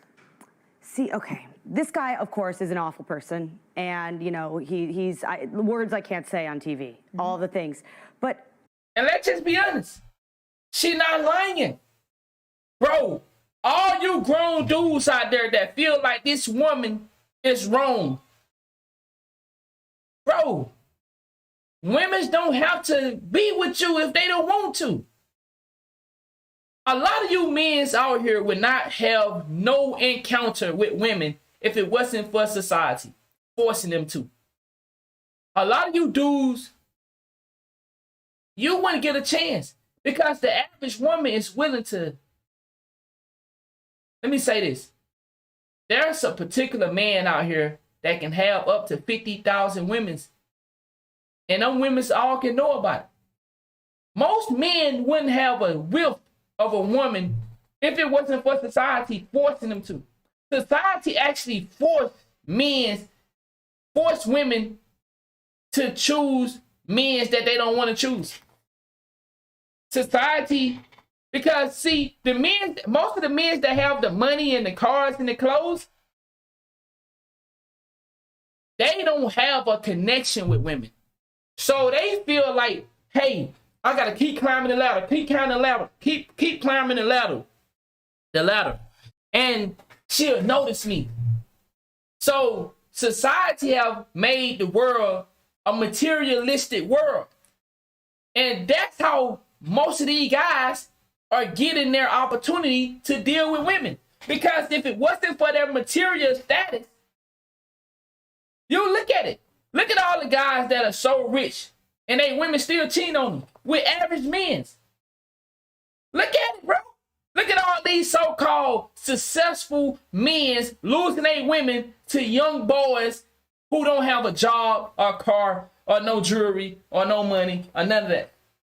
Because in reality, most of these men that pride their way on, man, let me get all this good shit, man. I know these women gonna love me then. Bro, it's either in you or it's not. It's either in you or not, dog. It's either in you or not. And there's women all over the world that are attracted to different type of things. Sometimes you look at these guys. Let's look at the Keenan and Cal. The Keenan, whatever his name is, Keenan. Some of these dudes are trying to go get women that not on their level. See, one thing about most of us know what our level is. Like if you a 6 or a 7 or 8 or a 9, you know what you can get, and you know what you can keep long term. When these dudes get their money and all this financial stuff in this material world, they feel like, woo, I know I'm a 5, but shit, now I can get an 8 now. You're not really getting an 8. You're getting a woman that pretending to be with you for your resources. And then once you find out that she really don't want you, she'll 8 or 9, and she might want a 5 that ain't got nothing. But she'll take you because you're willing to give it to her for free. She don't got to work for it. Hey, this sucker really into me. I keep telling him, nah, I don't like him like that. Well, fuck it. Hey, I go out with him, get some free food. I just seen a post not too long ago where the woman and the man was on a date. And they both were texting they was making Facebook status while they was on a date together.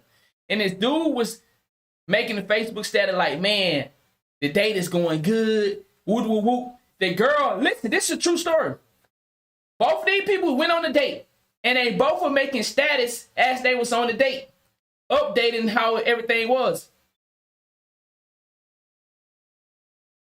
She was saying, this sucker really think I like him. Whoop, whoop, whoop. I'm just here for a free meal. He was saying, man, the date seems like it's going good. Whoop, whoop, whoop. Do you see how that works? They both on a date making status.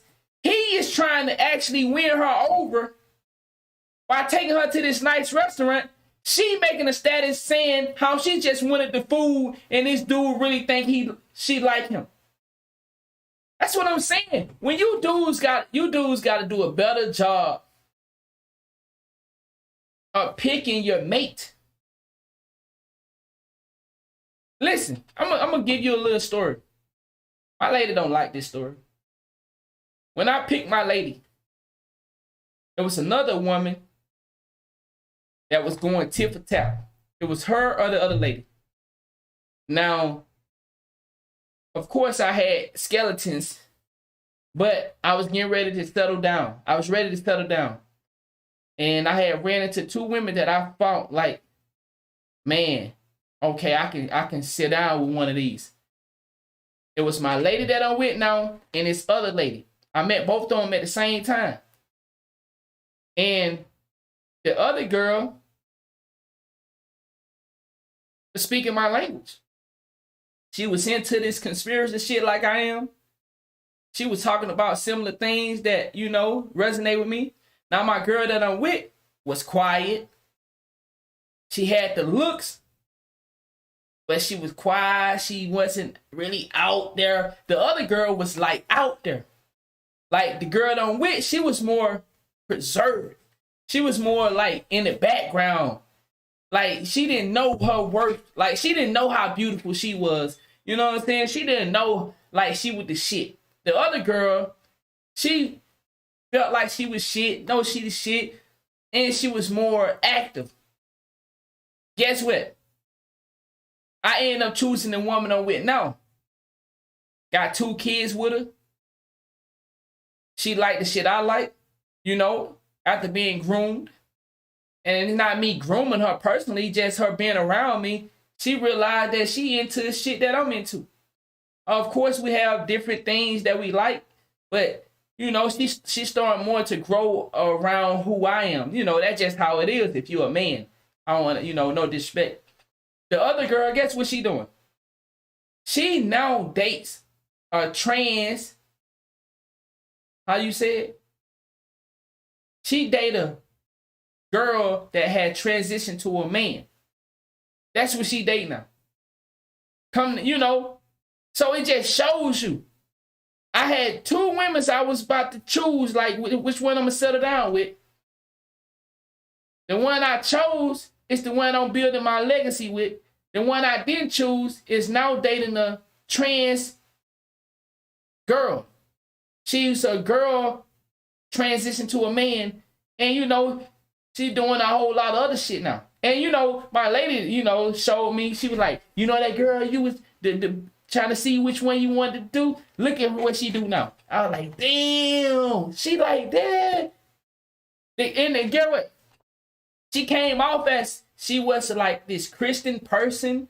You know, it's like she didn't curse. Man, she showed me a video. She doing all the shit that she tried to show me that she wasn't. All this stuff. Cause see, listen, like, you know, I'm not saying like I went to her like you can't be cursing, but all the stuff she tried to portray like she wasn't. After I chose this woman on win and I went on throughout life with her, 2 years later, she said, you know the girl that you look at what she do now. She curse, she do all the other stuff. She on there smoking, she on there with the ratchet stuff. All the stuff, you know, that she act like she wasn't. This is what she is. And I was like, damn. But, you know, that goes to show you though. You know, like I said, a lot of times we don't know how to pick our partners. So, you know, I say that to say this about this dude. He's suing this woman. They saying $2.3 million because she didn't see him as a boyfriend. She seen him as a friend. You got to learn how to pick your partner, man. You got to learn how to pick your partner. You can't buy a girlfriend because eventually when you run out of the resource, or you don't even have to run out of your resources, she can just get tired of using your resources and go to find real feelings for somebody. Bro, if you buying your girlfriend, eventually she gonna run into a guy she really like, bro. And she gonna, you think, bro, do y'all not see homeless people on the street? You see people that are homeless in relationships. You see poor people are in relationship. So what I'm trying to explain to you is a woman at some point don't care about resources. I know y'all might look on the internet and you might believe it. Women truly, deep down inside, don't care about your resources. That's what the media wants you to think. The average woman, deep down inside, don't give a fuck how much money you make. It's about how you make them feel. How you make them feel. But the media gonna brainwash most women. But if you can get past all that brainwashing shit and just actually make them feel a certain way, man, the woman will be with you and you don't have no fucking resources. You homeless people have girlfriends. Homeless men have girlfriends. Poor boys have girlfriends. Dudes in high school are dating girls in colleges. Dudes in colleges are dating professor women who have careers.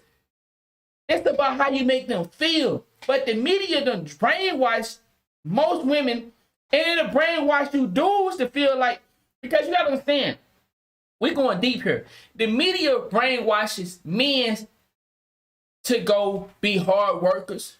You stay in the work fields or you create your own business and you spend the money back in the economy because you believe that the woman, because the world and brainwashed the woman to have all these bags and cars and all these clothes. So now the people are making money off of what they brainwashed the man and the woman to believe in.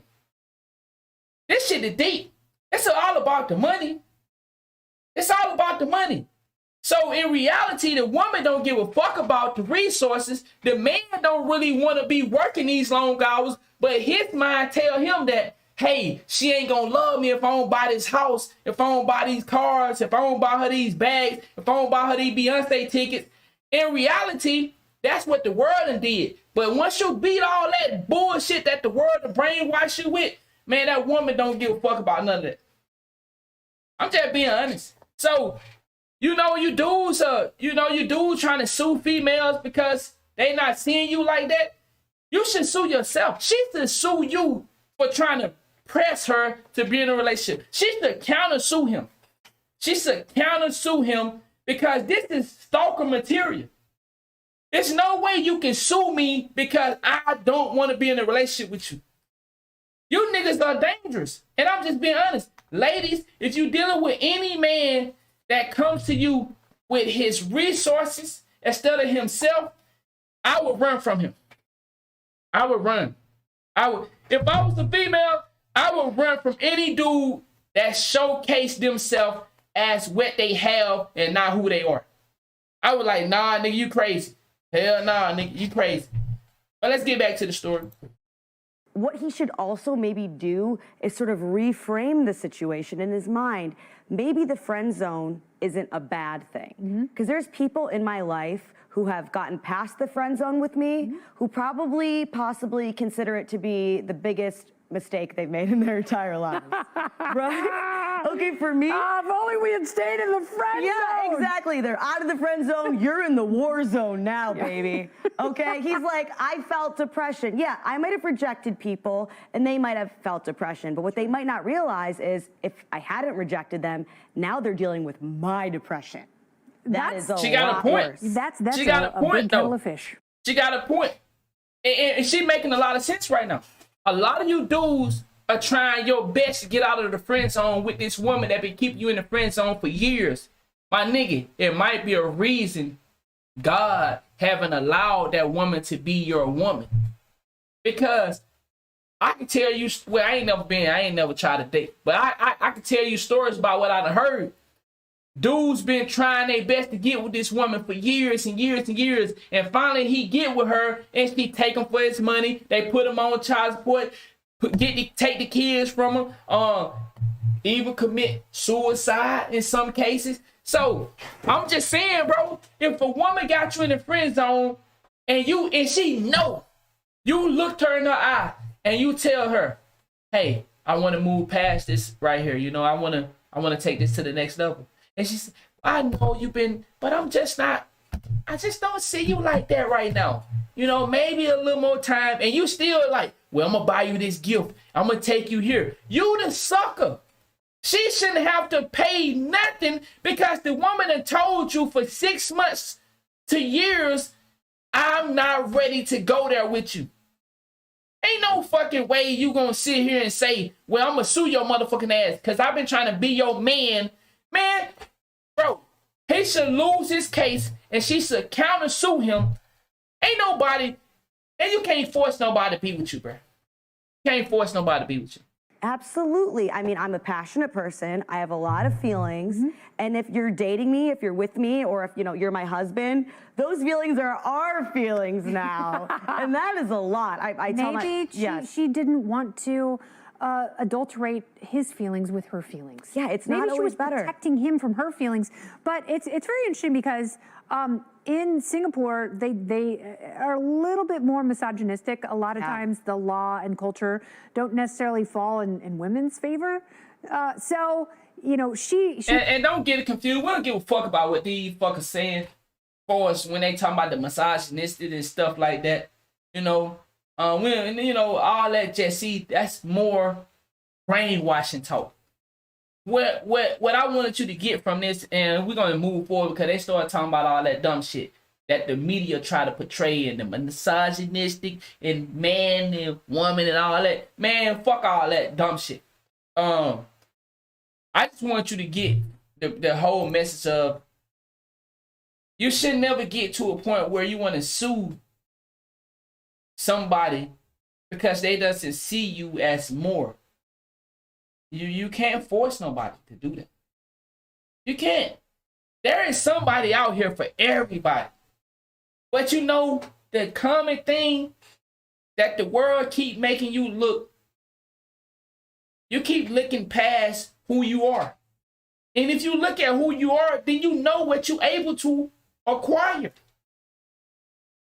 You niggas, if you doesn't have it in you to acquire a multi-millionaire businesswoman, then you're not going to get it. But don't get a lowball woman and treat her bad because you feel like, man, I want a millionaire woman. I want this woman that doing this and that. Or vice versa. Women. You feel like you can run over the poor nigga because you can't get one of these rich niggas to buy you everything because you caught up in the brainwashing world. But like I said, the only woman that gonna mistreat a man that doesn't have a lot because she caught up in the materialistic world. And you should run from her. If you're dealing with a woman that caught up in this materialistic world, you don't want her as a long-term relationship. I'm telling you, you're gonna lose. You're gonna work your ass off every day to give a woman a life that deep down inside, she doesn't truly care for, but she haven't broken away from the system yet. So she thinks she like it. And every day, she gonna want more and more and more. Because guess what? Trends change every week. So you buy her this. Now she said, well, baby, I want this. Now you go get that. You just keep putting yourself in a rat race for a woman that don't see you as an equal partner. Because when a woman see you as a partner that she can love and care for, my nigga, I just said it and I'll say it again. You ain't got to have none of that shit. You don't. Wow. She just a price tag. Bingo.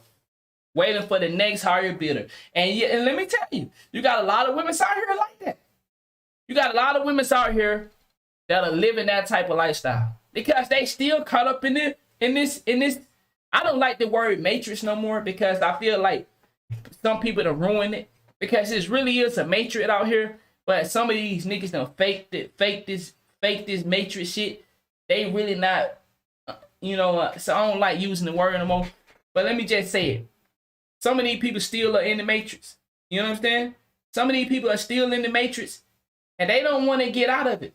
They don't want to get out of this race of the new bag, the new hairdo.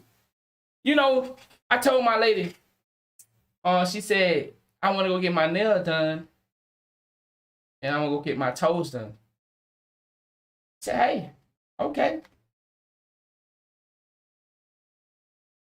Couple days go by. So I thought you were going to get your nails and hair done.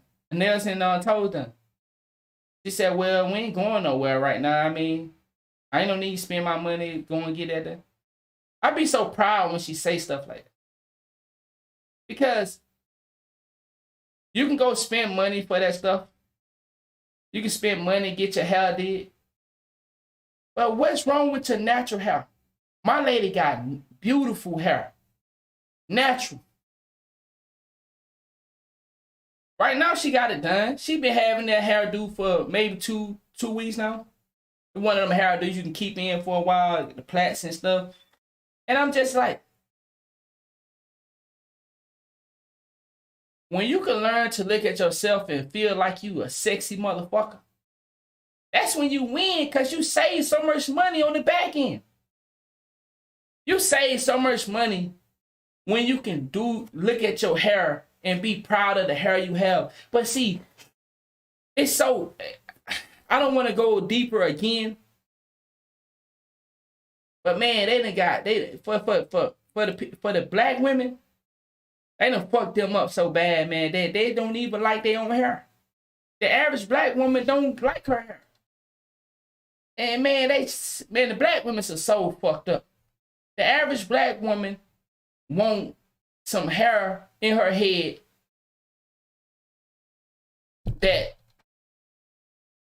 and they spend so much money for this shit, man. Hair is so expensive, man. These hairdos are $200 and $300, man. For some shit when they got beautiful hair. I don't want to go so deep into it, but it just, man. The world done tricked us so bad, man. You gotta spend a lot of money outside of ourselves. Like, man, some of these women have some natural, beautiful hair. And they'll have that shit braided up under some bullshit. Just think about that, dog. You would pull the motherfucking hair off, and up under that fucking wig she got on, this motherfucker got good hair, long hair. But she got her shit plaited up under some more shit. Because the world made it, hey, they don't like naps and curls. They like long, silky, and straight. So women want to get the long, silky, and straight shit. And shit crazy, dog. But that's my take on that, man. I think this dude is a sucker, dog. Facts, Brody. I think this dude right here is a sucker. A sucker, man. He trying to sue a woman because she seen him as a friend. He a sucker, man. He a sucker up and down, left and right, man. I think she should counter sue his bitch ass. And for trying to force her to be in a relationship, and she should be scared. She should put a restraining order on this nigga. Real talk. Any man that's forcing a woman to, he trying to buy her, I would say get a restraining order against any man that feel like, hey, look at my financial resources and you don't want me? Wow. Get a restraining order against that nigga. Real talk. Something is wrong with a man if he feel like he got to go to work every day just to satisfy a woman. That man is crazy. That's my opinion. And I know I might got some of y'all in here, but I'm telling you, G, if you feel like you got to work your entire life to satisfy a woman, you need help. You can't have no sick days. You ain't never no looking out for you. It's all, I got to go to work, man. She want this new bag or man, she want these tickets. You a sucker. I'm just going to be honest. You a sucker. You need help. You need help. You need Jesus or somebody. You need somebody. You need to go talk to somebody. You should not devote your life to pay for somebody else's enjoyment. Man, hell nah. Straight sucker shit. Oh, and you know the main people that be want to say that is them old niggas. Now listen to, respect your elders, but some of these old niggas are suckers. Cause that's how they roll. It ain't tricking if you got it. You stupid motherfucker. That's tricking. That's tricking. Don't let these old niggas put y'all in that. It ain't tricking if you got it. That's tricking, dog. It's tricking. So man, don't let nobody use you up for your life, bruh. You got one life. And you working your motherfucking ass off to make sure somebody else comfortable and they ain't doing nothing but waiting on you to get paid. You a fucking sucker, bruh. You a sucker. That's my opinion on that. All right, man, we're gonna move on to our next story, man. Ain't nothing wrong with blessing and showing love to somebody that show love to you. But what I'm saying is you shouldn't let yourself get taken advantage of. That's all I'm saying in the lamest term. All right, man, our next story. Y'all know I asked y'all about these stones not too long ago. I asked y'all about the Georgia Guidestones that, you know, from what I know, it displayed that I don't know everything that was on the stone, but I know one thing that stood out to the world was the fact that these stones said that half of the population must go. And we've been knowing Bill Gates and his crew, they've been doing everything in their power to make sure that half of the population go. What's going on? What's wrong? The baby. What's she doing? What's she not? Is she home? Huh? Let me come and let her come say hey. All right, we're gonna let the baby say hey right quick. No, this baby done ate 3-4 times. This the little one, y'all. If y'all haven't seen my little one yet, this the new addition to the family right here. Like I said, man, I'm making kids. I think we got another one in the oven. Boy, stop lying to the people. Cause look, this baby right here I see, you know, I said don't listen to everything the old people say, but one thing the old people say, when you got a baby that start doing stuff a little too early than normal, they got another one in the oven. So I think we got another one in the oven, y'all. This baby right here be doing a lot of weird stuff, man. And y'all know Josiah. Y'all know what she doing. She all over the place. So, hey, this is our irony right here. This the one. This she 1 month. She 2 months. Y'all know I can't keep up. I got too many. I can't keep up with their birthdays. Let me see.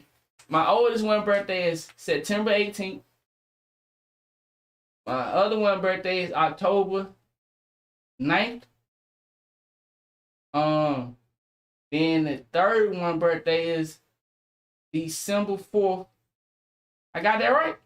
Okay. And then this one birthday is... That is the one. December 4th. Now my second child, her birthday October 11th. And then my third child, Josiah, her birthday is... Josiah's birthday is in... You said it right. December 4th? October 9th. And then this one birthday is December 4th. And see, it's just too much going on. You was screwing around with me the same time you screwed around your second baby mom. Girl, how that sound? Hi. I was just saying, not the same year. Oh, well, yeah. Yeah, because if... Oh, yeah, go on. Well, you get horny around the same time. Oh, man. Yeah, hopefully I get a boy, you know. What you doing? Huh? Well, I'm done with you. You know you gonna get that. Well, hopefully I get a boy, man. So yeah, you know, I be working, chat. Let me just tell y'all that. I don't do no pulling out.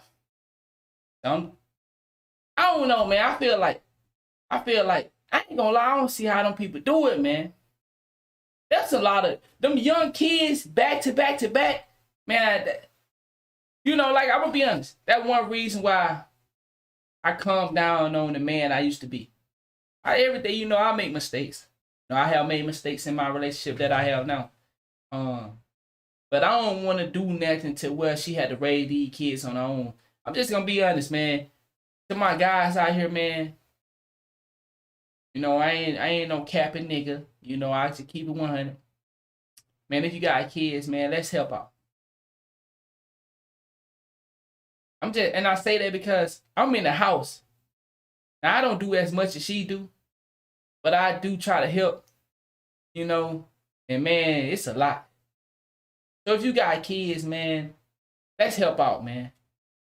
Because some women going through a lot, especially if they got a 5 and a 2 and a 3 and a 1 and a 4 and a couple months. That's some work. I ain't gonna lie, sometimes I sit back and watch. I be scared, bro. When the baby throwing up, you done fed her, she throwing up, then you gotta change her clothes again. And man, like it's 11:58. She put one to bed at 7:30, and now she got another one. Then my older daughter, you gotta talk to her. You know, I ain't gonna lie. If you're a father, you know, I know them baby mothers, I ain't gonna lie. Them baby mothers are crazy. Most of them. I got a crazy baby mother. I got a couple crazy babies. But if we can help out, man, please help out. You know, I'm just saying, dog. Man, them women, that's a lot of work, man. And you know, I know you know it, cause listen, for my fellas, I know you see it. That's a lot of fucking work that the women have to go through. I be trying to stay up and help out, but sometimes my eyes just close. I be saying to myself, man, come on, dog. You know she got 2 on, and you know she gotta feed him at the same time. So I feed the little baby because the older, man, I ain't trying to deal with all that mashed potatoes and shit everywhere. I'm just gonna be honest. I don't feed my oldest child. I can't. Well, not my oldest child. I don't feed Josiah. Man, I ain't getting into that. That's too much work. I'm gonna be honest. I'm gonna go ahead and say that's too much work, bro. To feed a 1-year-old, like when they still in the stage of throwing food around and they don't eat it, man. I'm sitting and watching. I'm watching that. I ain't doing it. I'd do it if I had to, but right now, you know, I don't have to. I ain't feeding that. I feed the little baby where I just put the bottle in her mouth. Yeah, I can do the burping and shit. As far as waiting for the baby to eat her food, I've been got mad and eat them goddamn mashed potatoes. You know what I'm saying? So, man, all I'm saying, fellas, if you're a father, man, let's please help out. You know, one reason why I try to be, I'm so much of a nicer guy than I was last year to my lady. You know, my lady's raised her first child. She raised her for 1 year by herself. I give her that. And, you know, I feel so bad about that. Because for 1 year, for my guys, y'all know I was focusing on my grind. So I chose my work over helping her. You know, and I told y'all, I ain't ashamed to say it. You know, I told her, you know, I'm making the money. You take care of the baby. And, you know, as I slowly develop in life and become more of a decent person, you know, I realized that's hard. That's hard. That's horrible. So You know, I've been doing better, man. I've been trying to be in, you know, as much of a help as I can because, man, raising kids, I see why some parents say money don't do it. You can send your woman you can send your baby mother all the money you can. They ain't gonna help her raise them goddamn kids because money don't raise kids. Because it's the getting up, changing diapers. It's the feeding them motherfuckers. That shit is fucking hard. You feel me? That shit is hard. So I've been on night shift with the little baby.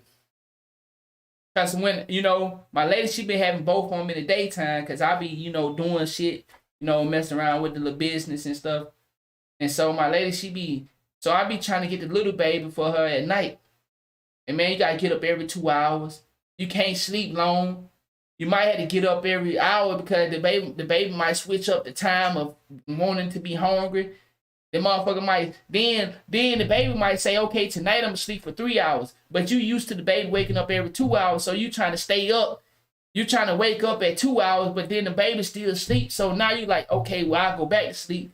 Then it might take you 30 minutes to go back to sleep. Then you go back to sleep, and now the baby want to wake up. Now you got to feed her. Then the baby want to take 40 to an hour on eating because she want to slow eat. Dog. You know, I just be honest. Y'all know, man, listen, I talk about my topics, but, you know, I try to be real as I can at the same time, dog. If you can, if I got any fathers in here, man, try to help out. I ain't saying I'm the father academy speaker. Hey, y'all better get out there and help. I'm just saying, from me, I know what it's like. I sit back and watch, and I realized I had to do better, man. Because that's tough.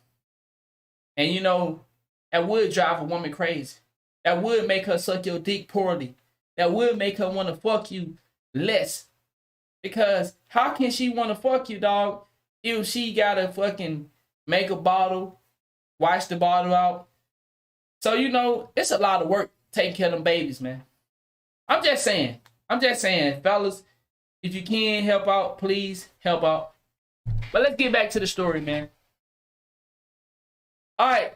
So like I was saying, I asked y'all about these stones a while ago because I know that these stones had important writing on it. And I was very shocked that somehow these stones just got destroyed. For what? I don't know.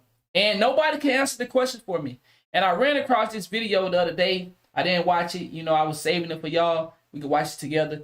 But I'm very curious to know why these stones got destroyed when they were so accurate. Because what I mean by accurate, these stones had on them that they wanted to eliminate 50% of the world population. And we know due to COVID and many other man-made disease and violence in the community and media propaganda, the world is eliminating people at the drop of a hat. I say, you can believe that this whole COVID thing is a conspiracy, but when you go hear about these stones, and when you hear about the Bill Gates, when they doing the CERN, when they doing the World Economic Forum, and they doing their speech, and they say, hey, our goal is to get rid of, or you know how they said, it's to unalive 50% of the world. So you telling me, and that's what I mean. That's why I be so disappointed when we don't use our brain. My favorite subject was language because the comprehension. If somebody is putting on a speech where all the generals and politicians are gathered together, and their main goal is we want to eliminate 50% of the world because the world is overpopulated. And that's what's causing this so-called climate thing.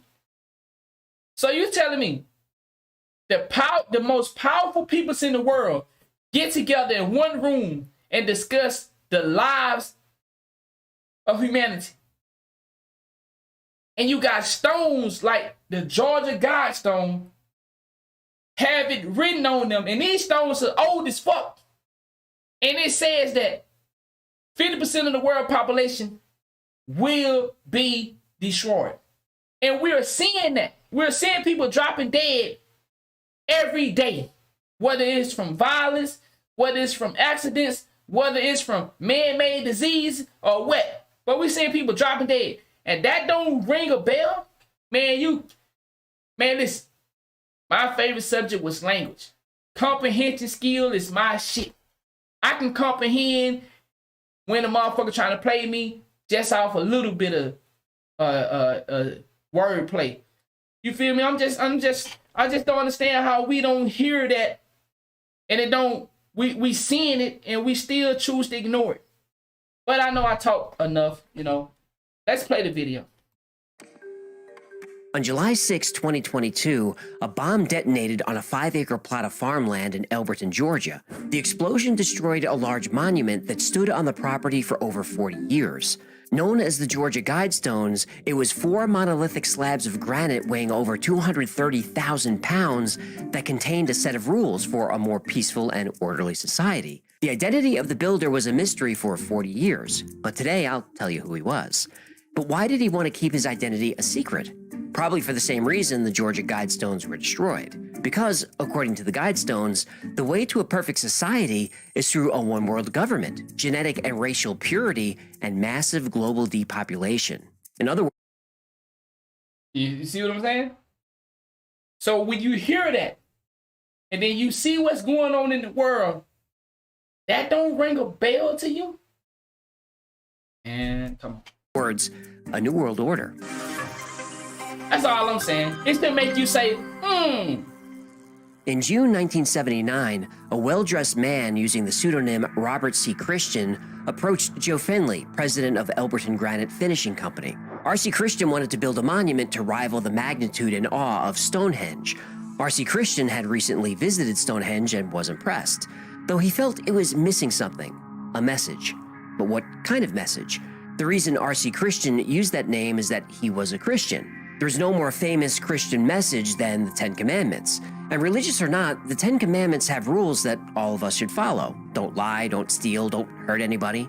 But those are rules for an individual. R.C. Christian was thinking bigger. Ooh, bigger than the word of God given to Moses from the top of a mountain? Yep. Oy vey, the ego in this guy. R.C. Christian said he represented a small group of loyal Americans who had spent the past 20 years planning an unusually large and complex monument. He brought with him a scale model with some very detailed specifications. The structure would stand 16 feet tall and consist of 4 stones arranged in the shape of a cross, capped with a central stone. The monument would need to display its message in the 8 most spoken languages in the world: English, Spanish, Russian, Chinese, Arabic, Hebrew, Hindi, and Swahili. It would also show the message in 4 dead languages: Babylonian cuneiform, Egyptian hieroglyphics, Sanskrit, and Classical Greek. Joe Fenley wasn't taking any of this seriously, but when R.C. Christian began to describe the monument, Fenley stopped what he was doing. Not only was this out-of-towner asking for stones larger than any Fenley had ever quarried, he wanted them cut, polished, and arranged as an enormous astronomical instrument. The 4 standing stones should outline the migration of the moon over a year. A small viewing hole in the middle support stone would need to always show the North Star. A slot at the top of the middle support stone should align with a winter and summer solstice's rising sun and indicate noon at the equinoxes. A hole should be drilled through the capstone that focuses the sun on the center column at noon to indicate the day of the year. R.C. Christian had one final request that caused a few people to question the purpose of the Georgia Guidestone project. The stone should be made to withstand the end of the world. R.C. Christian now had Joe Fenley's full attention. Fenley's Granite Company mostly dealt in wholesale orders for statues, monuments, and tombstone retailers. He had never had a request like this. Fenley's first thought was, this guy's crazy, how can I get him out of here? Fenley tried to discourage the stranger by quoting him a price much higher than any job he'd ever worked on. He said the job would need heavy equipment, special tools, and expensive consultants. R.C. Christian just nodded and asked how long. Fenley wasn't sure how long it would take, 6 months, maybe more, but he wouldn't even consider the job unless he knew R.C. Christian had the money. Christian asked if there was a trustworthy banker in town. Well, there's a problem. There's no such thing as a trustworthy banker. Well, that's a good point. But still, Fenley sent R.C. Christian to the Granite City Bank and told him to ask for the bank president, Wyatt Martin. At the bank, Martin and Christian came to an agreement. Martin would help set up the bank account where funds could be transferred to pay for the Guidestones, but the account couldn't be set up under a false name. R.C. Christian understood and agreed to give Martin his real name, but only if he promised to never tell anyone who he really was or who he represented. No, but we know, right? We do. We're getting there. Fine, but don't take too long. The suspense is giving me agita. Wyatt Martin agreed and would be the only man to ever know R.C. Christian's true identity. Despite being hounded for years about this, Martin kept his word to his dying day. So R.C. Christian transferred the funds, purchased 5 acres of land in Elbert County, Georgia, and construction finally began. And just like that, R.C. Christian was gone, and nobody would ever see him again. The 5-acre plot of pasture was the highest point in Elbert County and visible from all directions, the ideal location. The Georgia Guidestones were erected and revealed to the public on March 22, 1980, the vernal equinox. What? It was erected. Don't be a child. Oh, so in 1980, they revealed their erection to the public? Please don't. Okay. You know I couldn't let that go. Go ahead, I'll behave. A few hundred people, local media, and even Elberton's congressman came out for the unveiling. Each of the outer slabs was 16 feet high, 6 feet wide, and 19 inches thick. The capstone measured almost 10 feet long, 6 feet wide, and 19 inches thick. Including the foundation stones, the monument's total weight was almost 240,000 pounds. Wow, that is a big erection. What, it is? It is, but would you stop with and hot as a rock. Enough! I got that fish tongue, dog. I'm choking. I gotta pee. Okay, go ahead. That fish tongue. Over the years, thousands of visitors from all over the world would come to see the Georgia Guidestones. But what was so special about the stones? It was more than just an impressively large granite construction. It was the new 10 Commandments, sandblasted in 4-inch high letters that R.C. Christian left to benefit humanity. Maintain humanity under 500 million in perpetual balance with nature. Guide reproduction wisely, improving fitness and diversity. Unite humanity with a living new language. Rule passion, faith, tradition, and all things with tempered reason. Protect people and nations with fair laws and just courts. Let all nations rule internally, resolving external disputes in a world court. Avoid petty laws and useless officials. Balance personal rights with social duties. Prize truth, beauty, love, seeking harmony with the infinite. Be not a cancer on the earth. Leave room for nature. Leave room for nature. At first glance, some of these commandments seem fairly innocent and maybe even cliche. But when you take a closer look, the guides are unsettling. Some have claimed that the Georgia Guidestones are instructions for a new world order, an open call for eugenics, genocide, and a one-world government. But we're told this is all conspiracy theory, that there's no evidence to support these claims. But there's evidence? Oh yeah, plenty of a whole lot of evidence. And that's why I think it was destroyed. At first glance, the 10 rules on the Georgia Guidestone sounded like a cheesy New Age bumper sticker, but if you read them carefully, they're disturbing. Let's start with the first one. Maintain humanity under 500 million in perpetual balance with nature. The current population is just under 8 billion people. To achieve the Guidestone's ideal population means that roughly 94% of people on Earth would need to be eradicated. And there are many people and think tanks that support this. On this channel, we've covered the Club of Rome, that defines itself. And like I said, you can go do your own homework. You have world government getting together, trying to figure out how do they get this number down to the number of what they had on the Georgia Guidestone. You can go do your own homework. They talk about it all the time. How can they lower the number of people on Earth? You hear they make this excuse of the climate, the climate. There's too many people disrupting the climate. No, they trying to get it down because they have a system that they going by. And you seen it with the Georgia Guidestone that they blew up. As a nonprofit, informal organization of intellectuals and business leaders whose goal is a critical discussion of pressing global issues. Fine. But what the Club of Rome doesn't advertise so openly is that it was created in 1968 by the Morgenthau Group during a secret meeting at Rockefeller's private estate Bellagio. Oh, here we go. In August 1980, just a few months after the Guidestones went up, Howard Odom, a member of the Club of Rome, said, "It's necessary that the U.S. cut its population by 2/3 within the next 50 years. He didn't mention how this should be accomplished, but there are theories. Ooh, I love theories. I know you do. But it does mean if you want the same standard of living, we're going to have to cut our population. In the U.S., for example, certainly to 1/4. But that we have so many wasteful things that won't be hard. You say it won't be hard to cut the population by Did you just hear what that man said? This charge. Let me play that back. In the U.S., for example, certainly to 1/4. But that we have so many wasteful things that won't be hard. That nigga said we have so many wasteful things. This how these people don't care about life. Because in their mind, they are gods. They know what's best for the world. That nigga said we have so many wasteful things. Get their ass out of here. You say it won't be hard to cut the population by 1/4? It just takes one generation to get a population down. If nobody bred for one generation. You've probably heard of the Bilderberg Group. It was formed in 1954 as a way to prevent another world war.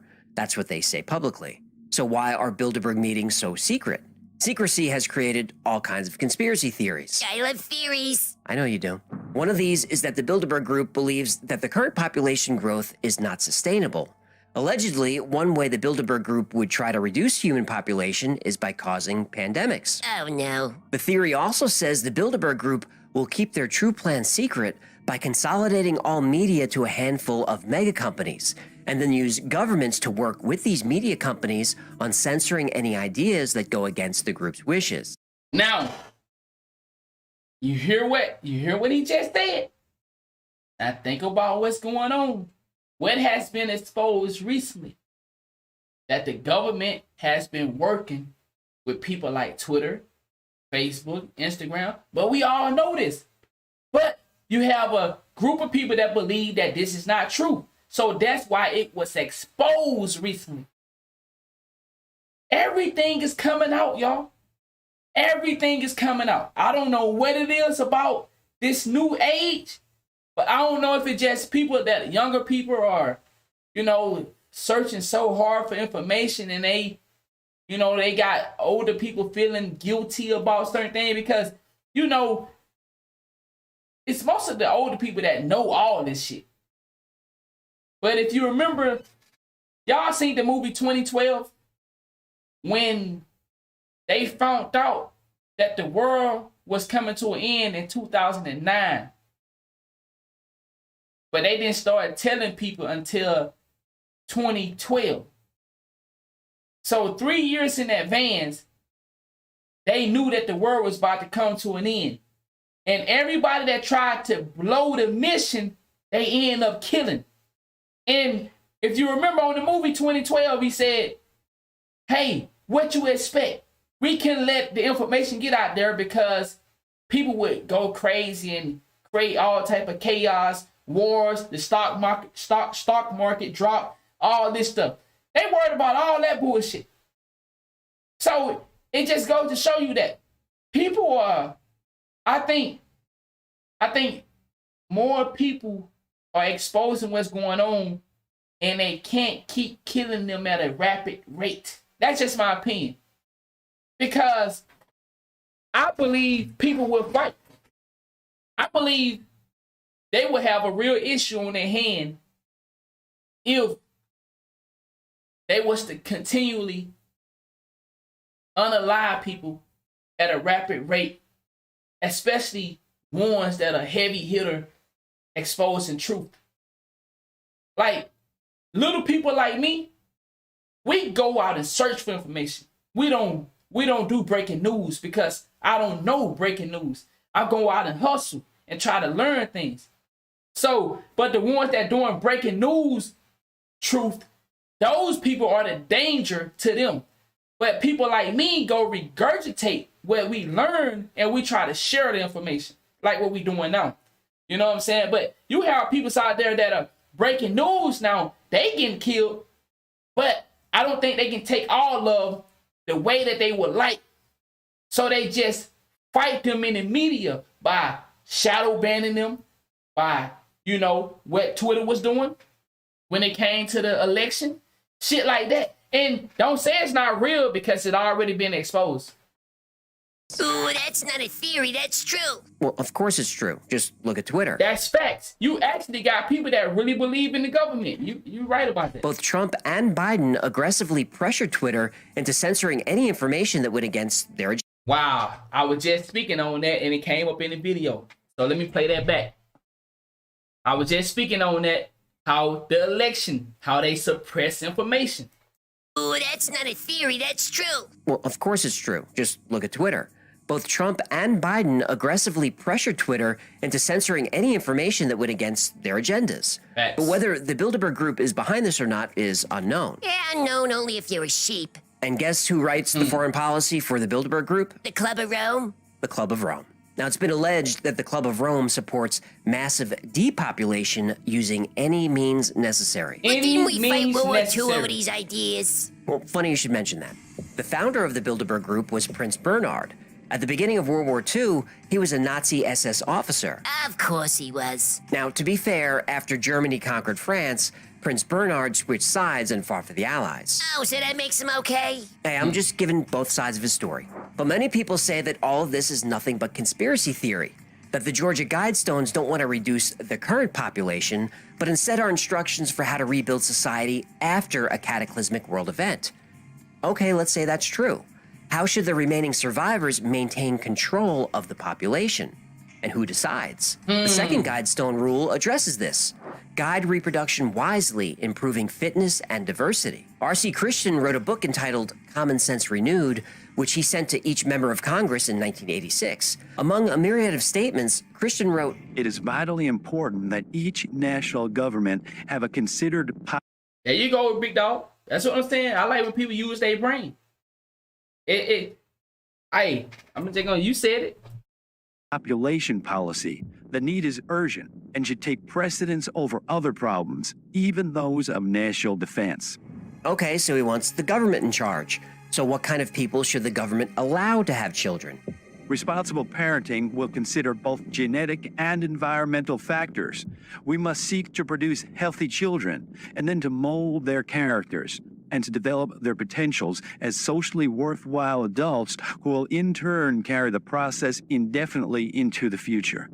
We have a grave duty to use all available knowledge in perfecting the forces which guide our procreation.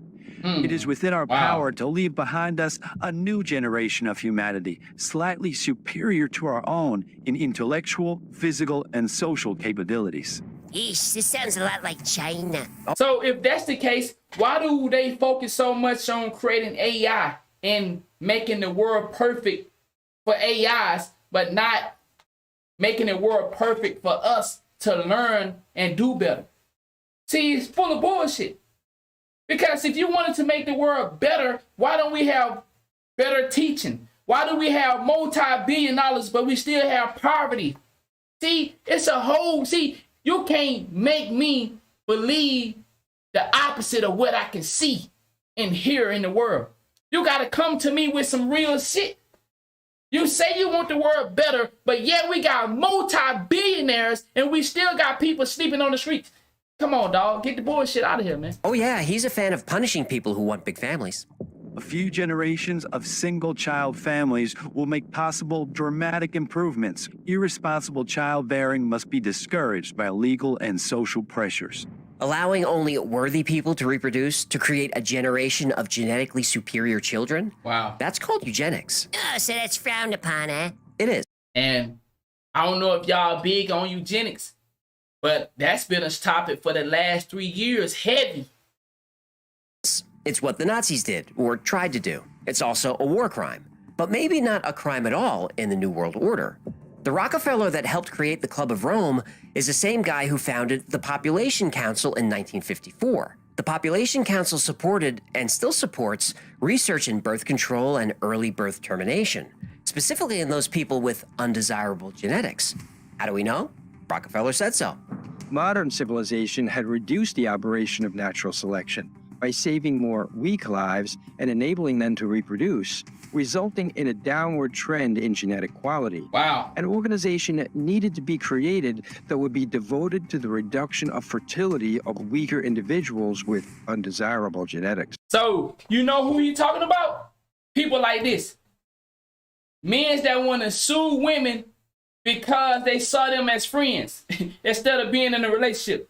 See, them type of men, you know, hey, you got a point, but that's still fucked up though. Who you to say that this man's life is not worthy? You know, I understand he doing some whole shit, but goddamn. One of the members of the Population Council, as recently as 2020, has been accused of supporting forced sterilization. The council is still active today. It operates its programs in Africa, Asia, Latin America, and the Middle East. Yeah, Notice that North America and Europe are not on that list. Now, maybe it's just a coincidence, but the council is focused on countries that are primarily non-white. The Population Council takes in millions upon millions of dollars every year. And the biggest contributor? The United States government. That's tough. Improved public health has caused the world's infant mortality rate to decline by 60% over the last 40 years. In the same period, the world's average life expectancy has increased from 46 years in 1950s to 63 years today. The negative impact of population growth on... Did y'all just hear that? They increased it, the lifespan from what it was back then to what it is today. So we got people living longer. That's a negative in their eyes. This shit is, you can't make this shit up. That's a negative for them. The fact that your life expectancy is longer is a bad thing in their eyes. Man, these motherfuckers crazy, man. All of our planetary ecosystems is becoming appallingly evident. Guide number 1 was population control. Guide number 2 was breeding a superior society through eugenics. Guide numbers 3 and 5 are just chilling. Unite humanity with a living new language. Let all nations rule internally, resolving external disputes in a world court. Uniting the world under a new single language and rectifying all disagreements in a world court, these are key to creating the New World Order. And local ministers pointed out that the book of Revelations warned of a common tongue and a one-world government as the accomplishments of the Antichrist. And guide number 4, rule passion, faith, tradition, and all things with tempered reason. This number 4, tongue and a one-world government. I want you to see something right quick. Now ask yourself, this is, think about this for a second. Now, when you see this hand symbol, it just shows you how crazy the game is. You got regular civilians doing this hand symbol without a thought. You see the average person taking pictures like, what is that? That's what I mean. Like, when are we gonna be responsible? When are we gonna be more responsible? We know fucked up shit. We hear about it, yet we still choose to partake in it. And when you see it, when we show the rappers and the celebrities and we say, hey, they sold out, and then we see them all with the hand symbols of selling out. We see them do the eyes, and we see them do the crosses and the upside down crosses and all that shit.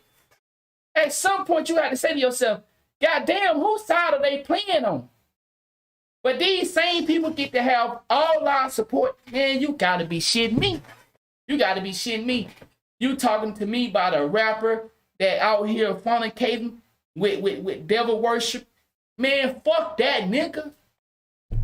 Accomplishments of the Antichrist. And guide number 4, rule passion, faith, tradition, and all things with tempered reason.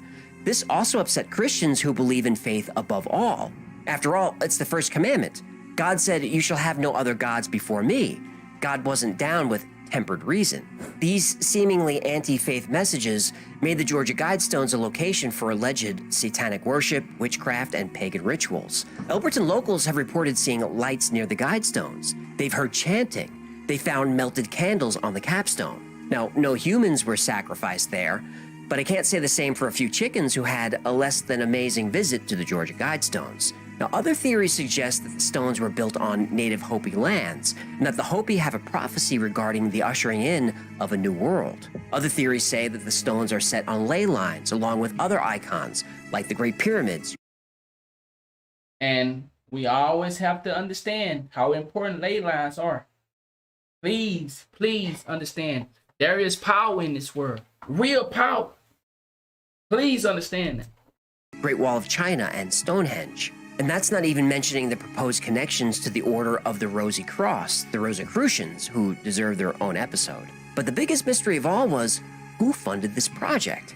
Well, it would take 35 years, but we finally have our answer. The planet can support something like 1 billion people. If you want more liberty and more consumption, you have to have fewer people. And conversely, you can have more people. I mean, we could even have 8 or 9 billion probably if we have a very strong dictatorship, which is smart. That's, unfortunately, you never have smart dictatorships. They're always stupid. So, but if you had a smart dictatorship and a low standard of living, you can have a, but we want to have freedom and we want to have a high sentence. So we're going to have 1 billion people. And we're now at 7. So freedom is bad? So freedom is bad. Me having 4 kids is a sin in their eyes.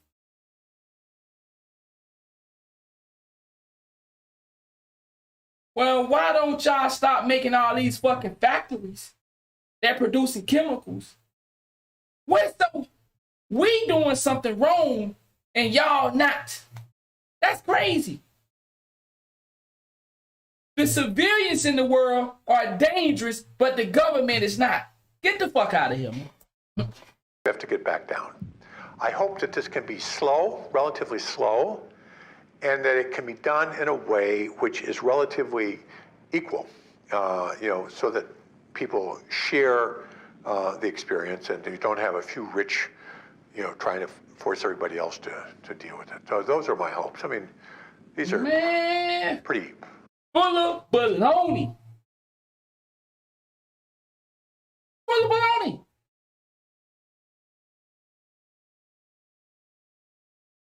Stop the bullshit, man. Pessimistic hopes, but I mean, that's what lies ahead.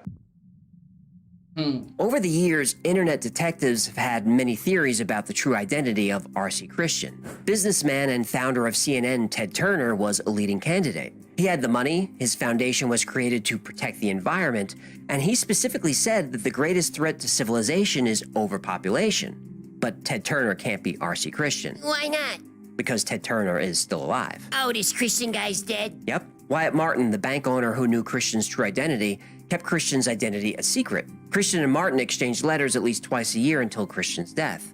The letters were never sent from the same place, nor were the funds transferred from the same place twice. Martin passed away in December 2021, but he did drop some clues along the way, whether he meant to or not. Martin confirmed that Christian died after the year 2000. He mentioned that Christian had a daughter, and that he was in basic training in Georgia before being deployed in World War II. Martin said that Christian was from the Midwest, and at some point he worked in construction. Is that enough? Almost. What sealed the deal was something that took place in 2005, when a documentary crew was filming Dark Clouds over Elberton. Wyatt Martin had recently suffered a stroke and was in pretty bad health.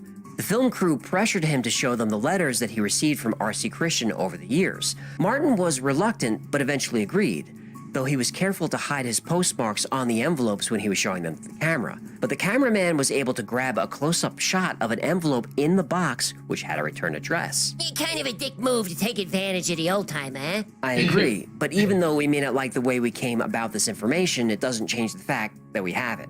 So using this information, people on the internet did what they do best. Oh, leave nasty comments on videos about how your content sucks? No, they tracked down the address. Oh. The letters came from Dr. Herbert Hinsey Kirsten, a surgeon from Fort Dodge, Iowa. Kirsten is an old German form of the name Christian. He died after 2000, like the old timers said? Kirsten died in 2005. Yahtzee! Now, according to Kirsten's obituary, he served in World War II. He was a conservationist who loved nature and trees. He was a naturalist who was very involved in environmental and world population issues. Bingo, this is the guy. Kirsten also worked in construction when he was younger, and he had 2 sons and 2 daughters. Wait. The guy who wants to limit people to 1 rugrat had 4 of them? Yep. Rules for thee, but not for me, huh? Don't that how it is? Ain't that how it always is, dog? They want to control your life while they get to do what the fuck they want to do. And ain't that's how the world is right now? We have 1% of the world trying to control how we live our life. Yet they pump filth into our environment every day. Filth into our community.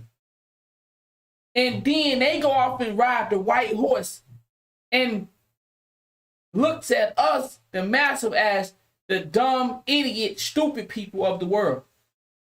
When they pump this filth to us, the reason that you watching Blueface and whatever her name is, because they pump it every day. Who the fuck want to be watching somebody fighting their girlfriend every fucking day, or their girlfriend jumping on him as a man? As a man, he sit there and continue to go through with that. They pump this dumb shit every day. You sure this guy wasn't in Congress? Well, I'm sure, but he did have a couple of famous friends. One of them was William Shockley. Shockley was a physicist and inventor. He actually won the Nobel Prize for Physics in 1956. Yeah, sounds like a good guy. Well, he was also known for being a racist who supported eugenics. Oh, I take back what I said. Now, Shockley argued that less intelligent people were having too many children and reducing the average intelligence of the population. He also believed that some races were more intelligent than others. Clearly, Dr. Kirsten, aka R.C. Christian, shared similar views. Though the Georgia Guidestones aren't specifically racist, we know that Dr. Kirsten was a supporter of David Duke, former Grand Wizard of the KKK. Oof, maybe it's not so bad that somebody blew these things up, huh? Well, destruction of the Guidestones is the final piece of the story. Or is it? On July 6, 2022, just after 4 a.m., CCTV picked up an individual running to the stones carrying something. Seconds later, there's an explosion, and one of the 4 monoliths is destroyed. Less than a minute later, a car is captured on camera leaving the scene. What's strange is, within hours, heavy equipment was brought in to clean up the site. Shouldn't this have been a crime scene for longer than a few hours? ATF was on the scene almost immediately. Weren't they curious about what kind of explosive was used? What components it was made of? What kind of trigger device was employed? Modern forensics can give us all kinds of information, but all the evidence was quickly removed. The Guidestones were in a remote location. There's only one road in or out. There's no footage of this vehicle once it leaves the area. It's the middle of the night in northern Georgia. It would be one of the only cars on the road, but we don't have any new information. Government was in on it? Well, I'm not saying that. I'm just saying there are questions that can now never be answered because the site, along with any evidence, was cleaned up almost immediately. It's very possible this was carried out by someone who's very anti-government, or maybe someone who is just anti-hypocrisy. All these people that want us to live by the one-child policy seem to have plenty of children. There you go. We're economic forms. Rockefeller had 6 kids. William Shockley had 3. R.C. Christian, aka Dr. Kirsten, had 4. But the rest of they choose to live their life how they please, but put restrictions on everybody else. It goes back to when we see Cardi B listening to the rap song, but then when her kids come in, she cuts it off because they understand. They understand what the music do to us. They get it. They understand how what they do shape and mold the world in a negative way. But they make sure that they provide their family with the best life. They make sure that they want their kids to go off to college and blossom in the world, become something important. But they talk to us about bullshit all day, every day. Make no sense, bro. Of us are only allowed to have one child, and only if we're genetically fit. Who decides who's genetically fit? Well, they do. They want to limit the population of the Earth without acknowledging that it was the rapid growth and advancement of the human race. Have you seen the picture of Bill Gates recently? I just want to know, have you seen it? He ain't in shape at all. Race that allowed them to amass ridiculous wealth. Now that they have theirs, they want to limit what we can have. These same people are the ones who scream about climate change, fossil fuels, pollution. They want to decide who can own what kinds of vehicles and how much energy you can use to warm your house in the winter. But how did J.D. Rockefeller make his money? Oil.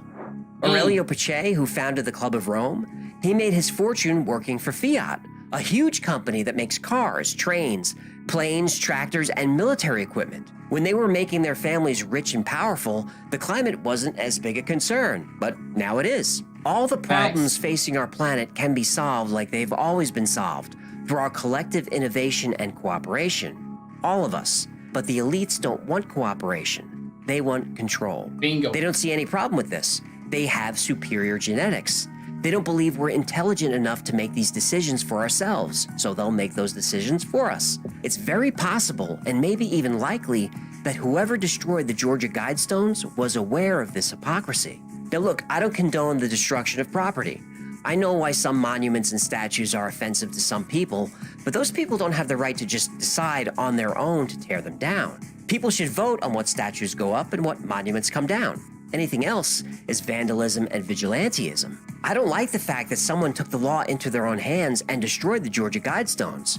Now, I hope he's found and sent to prison for what he's done. But now that they're gone, I say good riddance.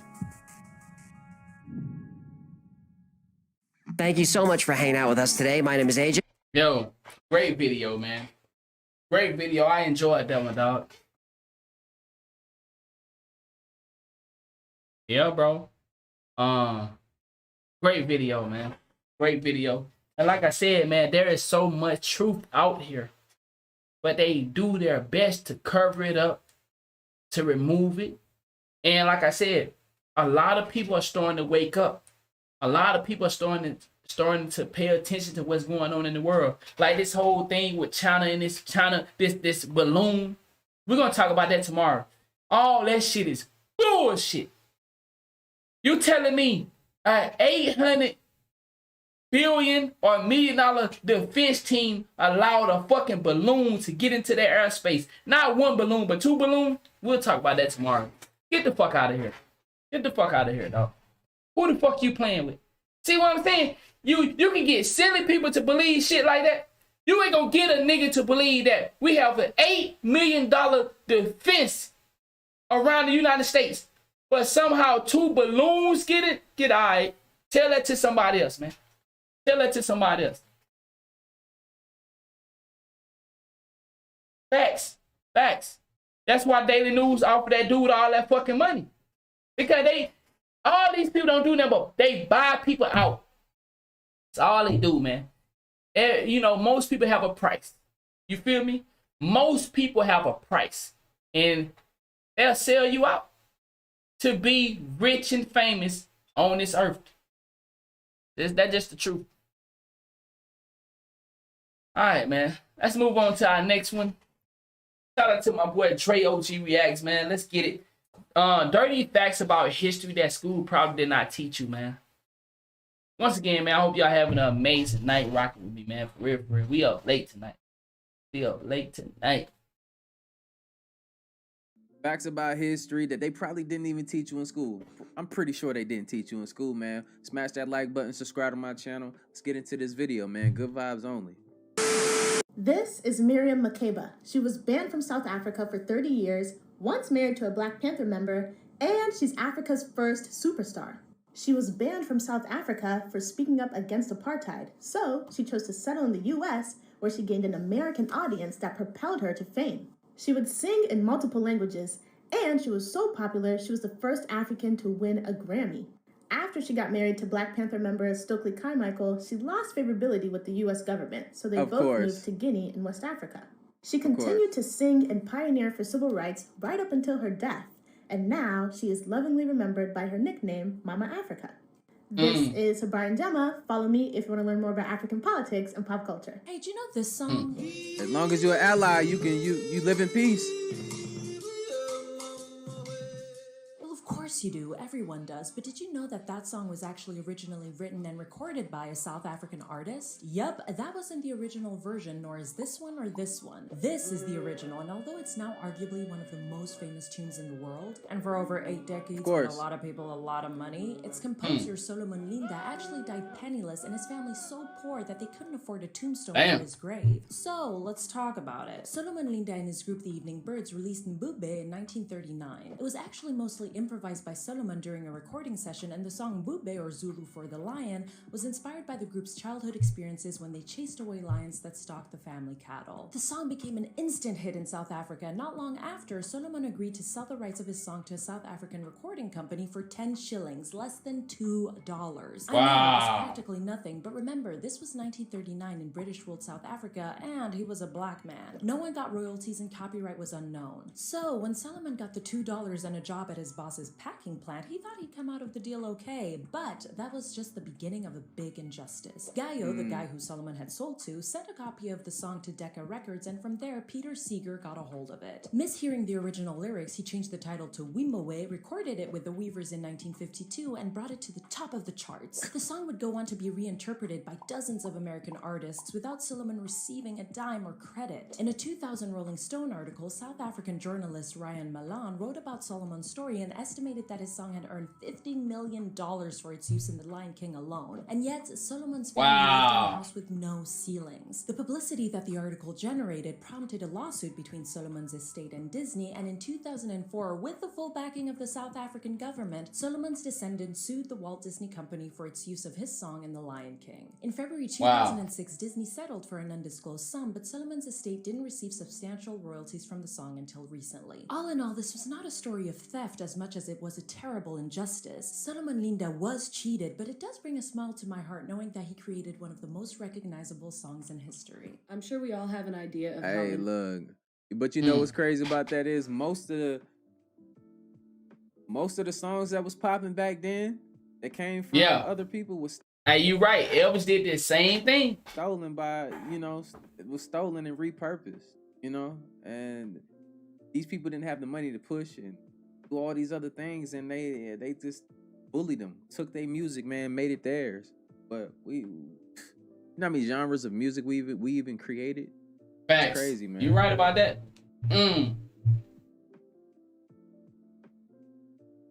That was a normal thing. That's crazy that was even normal. Influential black musicians your and music singers are in today's stolen music. like that. But do you have any idea how influential they have been throughout history in all genres of music? And considering it's Black History Month, I thought it was a perfect time to talk about just a few of the times that black music has been taken and whitewashed. Do you remember him, Elvis Presley? More specifically, look. Hey, you said it popped up, big dog. Do you remember the song Hound Dog? Ain't nothing but a hound dog, crying all the time. But do you remember her? This is Big Mama Thornton, and she's the one who originally released... Everybody in Mississippi, you know what I'm saying? Because, Elvis is from down that way. Everybody know about how Elvis stole, you feel me? Especially for people like me. Because, my dad is heavy into blues, and everybody from Mississippi, we know about that. Elvis, he from Tupelo, Mississippi, so we all know that motherfucker was stealing shit, man. The song. Stealing shit and taking them little girls. Elvis' song was released as a cover of her song, but it's disappointing that when you whitewash a song that was already originally amazing, it somehow does even better than the original only 3 years later. Okay, and do you remember him, Phil Collins? More specifically, do you remember the song, You Can't Hurry Love, No, You Just Have to Wait? I hope we all know that was originally released by the Supremes in 1966, but Phil Collins remade take everything, boy. And once again, the remake by Phil Collins did immensely better than the original, and very little credit was given to the Supremes at the time. And these are the Beach Boys, and I know you guys remember the song Surfin' USA. Yeah, that's true. Everybody's gone surfing, Surfin' USA. But do you know who this is? This is Chuck Berry, whose song Sweet Little 16 had the same melody that they used in Surfin' USA. But in Surfin' USA, they just wrote new lyrics. Now, the Beach Boys today say it was a homage to Chuck Berry, but upon the initial release, no credit was given to him. And we have Pat Boone, which I know you guys know the song Tutti Frutti. Tutti Frutti, oh Rudy. A wop, a lot, bam, boom. But did you know that song was originally recorded and released by Little Richard? Bro, what's crazy is I only know the Little Richard version. I didn't even know Buddy had took his song and got famous from it. That's crazy. Bop, a lot, bam, boom. But did you know that song was originally recorded and released by Little Richard? And instead of me talking about it, I'm going to read a quote from Little Richard. He said, "I felt I was pushed into a rhythm and blues corner to keep out of rockers' way because that's where the money is. When Tutti Frutti came out, they needed a rock star to block me out of white homes because I was a hero to white kids. The white kids would have... I only know Tutti Frutti from Little Richard. I didn't know Buddy had one. But the families didn't want me because of the image that I was projecting." History of Bay Area rap, the hyphy movement. A lot of people speak on these times when they weren't actually there. I remember hyphy as being turned up and ready to bust somebody's head, being seriously on one, but it took on a slightly new meaning through the music. The first person who used the term was Keith Sneak back in the 90s, but I feel like the real father of the movement was Mac Dre, because around this time, everybody wanted to be like him.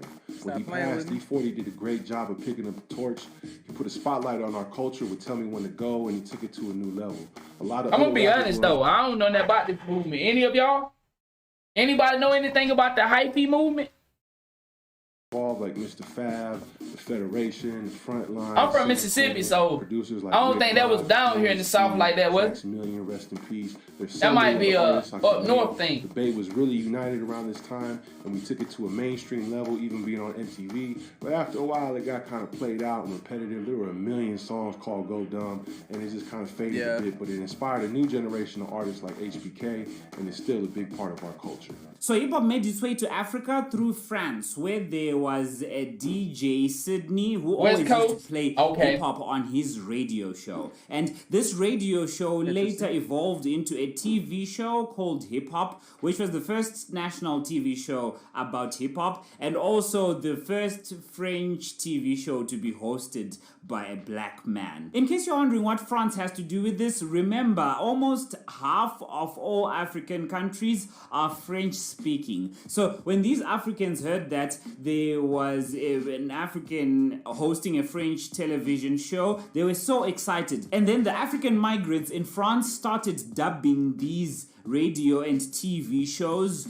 onto cassettes. And a similar thing was also happening in New York. So the migrants from France and from New York started siphoning their cassettes with these TV and radio shows to Africa. So this means hip-hop entered Africa through Senegal, because Senegal is the sub-Saharan African country that's closest to France and also closest to New York. So hip-hop started spreading slowly in Africa and was met with some resistance, because the most important aspects of hip-hop, which are the lyrics, the flow, and the overall message, are things that could only be understood by the few privileged high school and college level people. But artists knew the impact that hip-hop had, so they started substituting the English lyrics with African languages, as well as making a documentary about hip-hop in South Africa. And this helped spread hip-hop across Africa. And in a weird way, the popularity of Michael Jackson caused an interest in dancing, which also increased the interest in hip-hop, since hip-hop was associated with break dancing. And then there was a popular sitcom being watched across Africa starring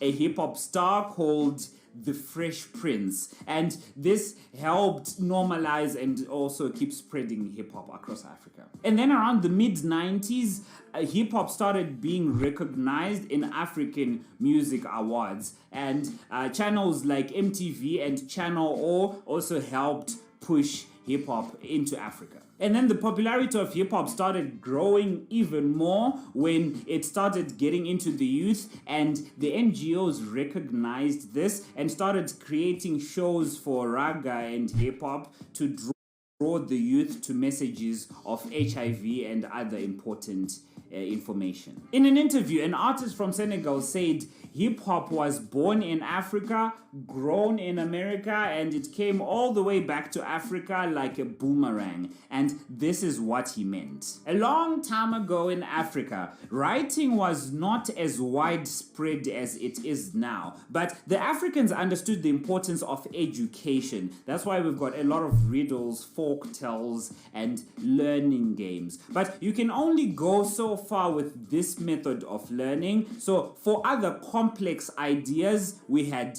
griots, which were oral historians, praise singers, genealogists, instrumentalists, storytellers, and they had all these skills packed into one person. Very knowledgeable about what he's talking about, though. Responsible for educating the people, and he was also responsible for making the education as fun as possible. So their teaching and performance was hip hop like, and it's not only what's good with it, my guy, who did this, but it was also the responsibility of grandpas and grandmas to gather their grandchildren on one winter night after harvesting and perform a hip-hop for them. Philadelphia.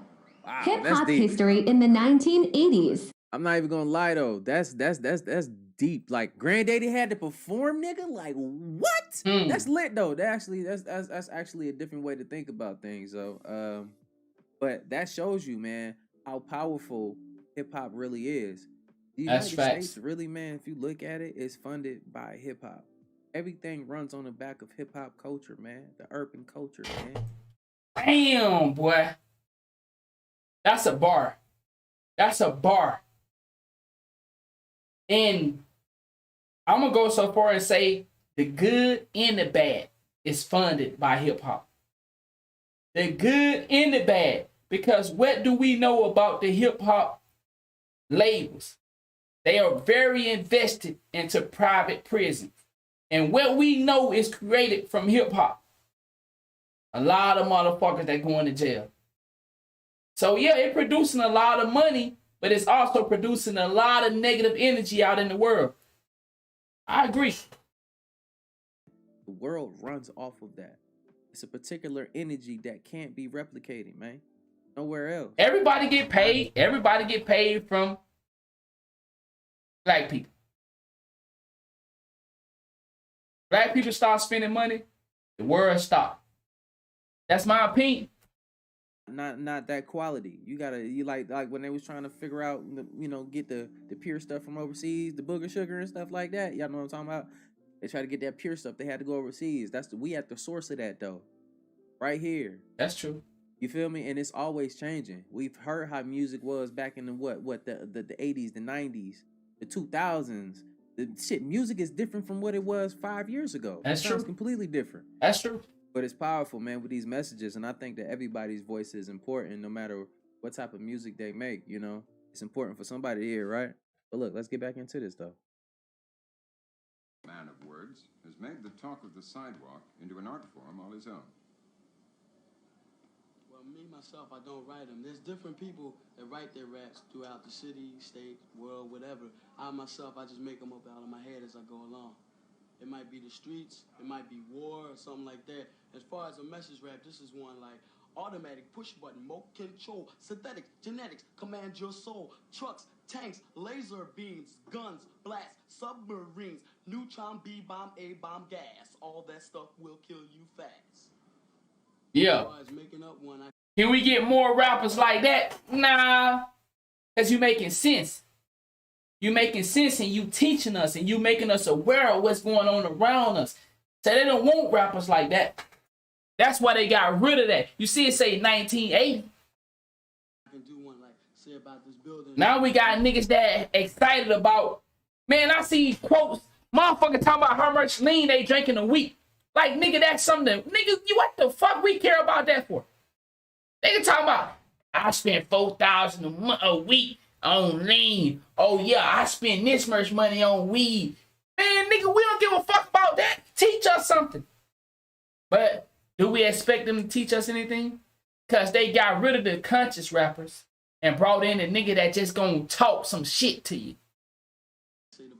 The building is here, bricks fall to the ground. You see the homeboys all gather around. See the MC, a rapper, sitting on the step, getting much respect because I hold the check. And I'm about to connect with the funky beat to make it get on up and jump out of your seat. It's like this.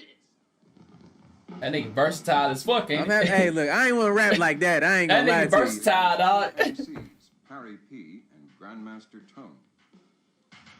I bet I wasn't trying to be a rapper back then. They can improvise their raps like We came a long way. for up to 50 minutes at a stretch. I respect it though.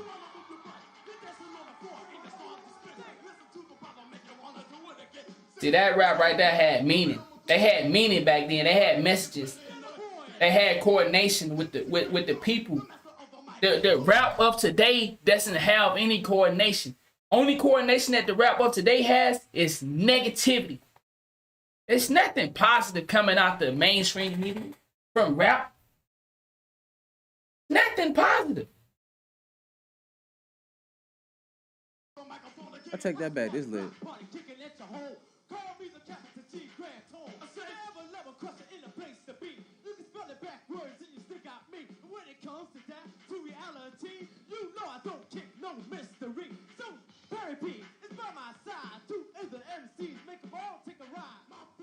I call myself voice master because I use different voices. They ain't talking about killing us. I ain't heard that one of them niggas say they want to hurt somebody yet. And you got people out there cheering. Ain't not one of them niggas talking about no drive-bys or nothing like that. Break kaboom, shake, got the power, never stop, with devour in an hour, break it down and never groove, and make it move and never lose. I got the beat to make it move your feet at one time, rock and pull around, go ginger wine. You know I got the beat is on the drop of the dime, a gig a beat. You know that's fast rap.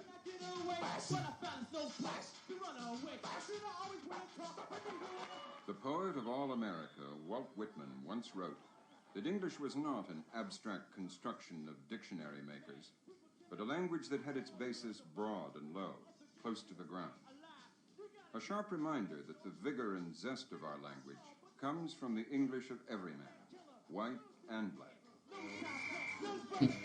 She out there blowing that. She out there blowing that wood.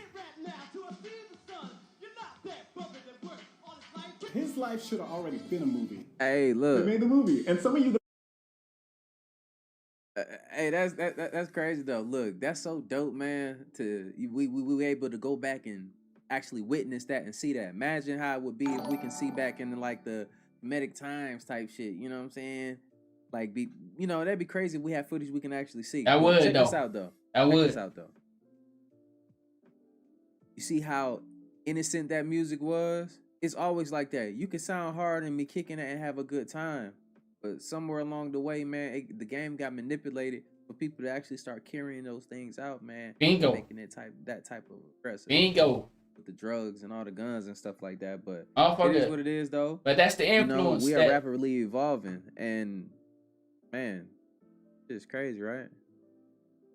Evolving going on right now. You can't evolve if all you hearing is destruction. And evolving is going on right now.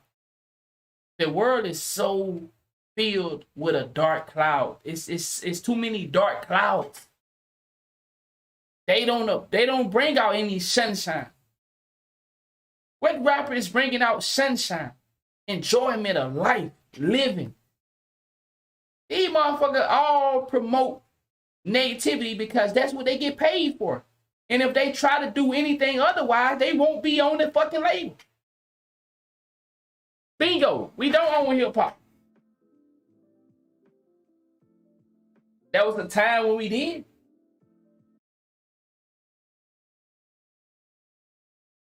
Don't even know who this is yet, but you're about to. Joseph Boulogne, Chevalier de Saint-Georges. So stop calling him Black Mozart, because yeah, he was a master composer, but he was also a master fencer, a master violinist, a master marksman, He was born on the island of Guadeloupe in 1745 on Christmas Day to a beautiful Senegalese woman named Nanon. Now, Nanon was enslaved by a minor nobleman who ends up being Joseph's father. But he did claim him, and when the father moved to France, he took Joseph with him and enrolled him in a fencing school. See, if you lived in France in the 1700s and you had money, you fenced. Everyone fenced. That was it. 2 years later, Joseph's the best in the school. No, this was a problem. See, this isn't one of those stories that's like right after slavery. This is still the 1800s. Like, slavery is still big business. Now you got a black kid who's excelling at a French nobleman's sport. he's getting challenged. But he's not getting regular challenges from like Pierre at the school up the block. Nah, he gets challenged by legendary fencing master Alexandre Picard. And he beats him. Yeah. He's a famous fencer. And this is when he starts to really get into music. So by the time he's 21, Joseph Boulogne is one of Europe's finest swordsmen. So when he's dubbed a knight, he becomes Joseph Boulogne, Chevalier de Saint-Georges. So now he has a name, he's famous, he's tall, dark, and handsome. He had haters. Now, in 18th century Europe, that means there was an assassination attempt. But my boy had hands. Hands that he used to play the violin. Really well. He was so good that his teacher dedicated some of his pieces to him. Crazy, right? And he's playing first violin in France's biggest orchestra. And he's playing concertos that he composed himself. 2 years later, he's directing the orchestra. One day, he gets a letter inviting him to the royal palace, and it's signed by Marie Antoinette, who starts getting lessons from him. Now, when it became time for the Paris Opera to get a new director, Saint-Georges was the obvious choice. Even the king thought so. You know, he came highly recommended by Marie Antoinette. And I know some of you were trying to judge, but tell me you blame her. I'll wait. But then 3 of the opera's divas write this letter to the king, and so even though he's the most qualified person, they don't hire him. They don't hire anyone, they just leave the position open. Oh. Now later on in life, he's living in someone's mansion, and guess who comes to live there too? A young Mozart. What if all pop music today was inspired by black culture? Yes, that even means your boy Bieber. This is a short history on black music in America. Okay, so what do we already know? Ooh, I know that enslaved Africans developed their own sense of music with African origins. I want you to take a look at this man. His name is Thomas Dartmouth Rice. Rice heard a disabled black enslaved man playing music and dancing. Who's that white man looking at us? And he thought to himself, you know what's a good idea? What if I painted myself black and danced around on stage? He took the man's movements, dancing and singing, and he characterized it. No. He made a mockery of it, and he exaggerated it to create the character Jim Crow. Ta-da! We love it here. His song, Jim Crow, was an American hit. I mean, #1 on the Billboard charts. I've seen this before, but I didn't know this was the backstory to it. Wow. Yes. Cardi B and Megan Ye Old Stallion. While Thomas Dartmouth Rice did not invent blackface, he definitely became a trendsetter. Wow, I've seen this, but never knew the backstory. Or not, that means that black life from the beginning was a big part of American entertainment. Now, let's bring it to the 1920s. There was a movement going on within the black community called the Harlem Renaissance. It encouraged the expression of black art through books, drawings, and, music. Jazz was a mix of blues and ragtime. The thing about the genre is it broke into mainstream music. Black people listen to it. White people listen to it. Your Uncle Sam listened to it. Uncle Sam. And what jazz and its popularity proved was that African American art did not need to be stereotyped and appropriated to prosper. Hey, you know what else is mainstream? What? Hip-hop! That's Black History.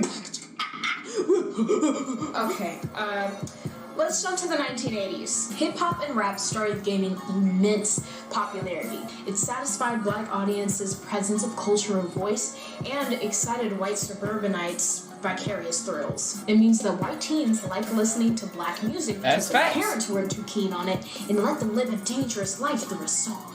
That's facts. Did you hear what that Negro said? And that's why you see a bunch of kids on Twitch rapping the songs that they rapping, portraying a life that they never lived.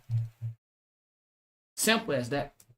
Coming straight from the underground, a young Nick. And as Childish Gambino uses his music to bring to light current issues by referencing the past, he reminds us that while history is in the past, its shockwaves still affect us today. Our music industry has been greatly impacted by African Americans. There are so many artists, impacts, and movements that I can get into, but I encourage you to go out and do your own research on this. Just remember how much of an impact African Americans have made, not only on this nation's music industry, but the world.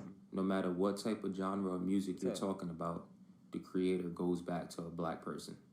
I always say you could tell who's open-minded by the music they listen to.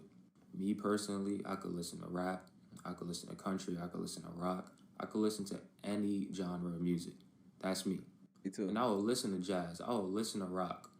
I would listen to country music and all of that. And people would be like, yo, that's white music. Why you listen to white music? This and that. They talk about Elvis is the king of rock and all of that. Bro, y'all don't understand these genre of music was all created by a black person. The only genre I hate with a passion is that scream rock. That shit just irks me hearing it. But it used to keep me awake when I used to travel from state to state, you know. I used to be driving long hours, man, and when I get to that point where I feel like I want to fall asleep and I'm still trying to drive, put on that extreme rock. I hate it so much that it would keep me awake. First of all, if you want to get even deeper, music goes all the way back into ancient times.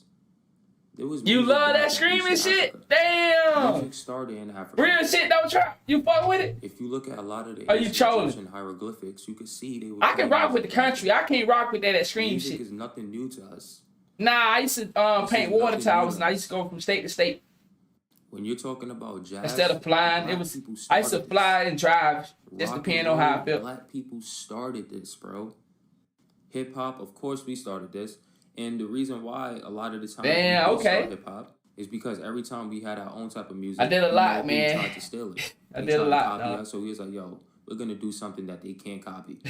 Hip-hop comes into play. Now, don't get me wrong. There's good white rappers. I'm not going to sit here and say, oh, there's no white people that can rap. I'm not going to sit here and say that. But majority of the people who can rap is who? Who are you thinking about when it comes to hip-hop? Let's be real. And it gets even deeper. It's in Asian Africa, but as time goes on, remember, we use music to escape from the slave master. Our ancestors was using music to escape from the slave masters. So you know you had country music because slavery was big in the South. So you know for a fact we was making a lot of country music. Yeah, that's true. They always take our ideas and then they put their face over it and then they patent it and then they make it seem like they're the creators of it. Oh, Elvis is the king of rock, this and that. Bro, there was people before Elvis. There was people before Elvis. Harriet Tubman, Wade in the Water, she was making escape routes within her music. Like, we created all of this shit, man. But like Kaba Kameen says, this is people that don't know their history. Oh, that's white music. No, it's not. The farther you go back into history, you'll see that a black person created this. The truth isn't hate. People don't want to accept the fact that we was the blueprint of everything and everyone just took off of us. It still happens today. Everyone just takes off of us. He ain't lying, dog. I'm just gonna keep it a buck. He haven't lied. Nothing changes. This is why black people need to learn their history. This is why. Because trust me, there's millions of things we created, and you know who came and put his face over it, patented the idea, and took it for themselves. Millions of things. Now I'm gonna let y'all go because I'm running out of time. Black music history is so damn wild. Let's take a look at 3 facts. So here we got Wallace Amos, and he was one of the first, if not the first, black talent agent in the world. So he worked with folk like Diana Ross, Marvin Gaye, the Supremes, many more. He attracted those clients by sending them cookies, and they messed with them cookies so much. 1975, he opened up his own business, Amos Cookie Company, and that's where we get Famous Amos. Next up, we got Curtis Mayfield. So we all know the song Diamond in the Back, Some Rooftop. So that song, I like that. Curtis Mayfield, I was today years old when I found that out. Curtis Mayfield never recorded the song. That song was miscredited to him, and it was actually William Divine. Be thankful for what you got. So also with Curtis Mayfield, it's 1990, doing an outside concert, and the wind's out there as strong as a mug. Wind so strong, it blows off and disconnects the stage light, hit him in the neck, and he becomes paralyzed. He records his last album, New World Order, lying on his back. So lastly, we got Teddy P. Wow. Teddy P was a fool, boy. He used to do crazy. women-only concerts, the first one at Madison Square Garden. And so they said at the concerts, they would pass out chocolate teddy bear-shaped lollipops. They would call them Teddy Pops. They said by the end of that concert, boy, pennies would be filled on that stage. But just like Curtis Mayfield, Teddy P was also involved in an accident that left him paralyzed. It's 1982, and it involves another person. So his car, his Rolls Royce, spins out of control on the wayway. And so a lot of people, there's a lot of speculation behind this story. Some people say it was a man in the car. Some say it was Dr. J wife. But the undisputed fact is Teddy P, he would never walk again from this crash. Well, this wasn't on my reparations bingo card. Benedict Cumberbatch, or otherwise known as, man who has played Doctor Strange for Marvel Studios movies for like the last decade. Oh, his family apparently owned a sugar plantation in Barbados, and they could face legal pressure to pay reparations. This is the part that gets me. His mom wanted him not to use his last name in case it made him a target for reparations. What? I heard the about that. plantation was forced to close, his family was actually given reparations. Nigga, what? Reparations that would total $3.6 million in today's money. Well, damn. That's wild, man. Look, that went left real quick, didn't it? Hey, man, I hope y'all enjoyed the video, man. Shout out to Dre OG Reacts, man. Listen, I had an amazing time with y'all tonight, man. I gotta go get on daddy duties. It's 1:16. My lady, she called. She saying she ready to go to sleep. Can I come and help her with the baby? So I gotta go get on daddy duties. I'll be back with some more of these. I got some more amazing stories that we didn't get to.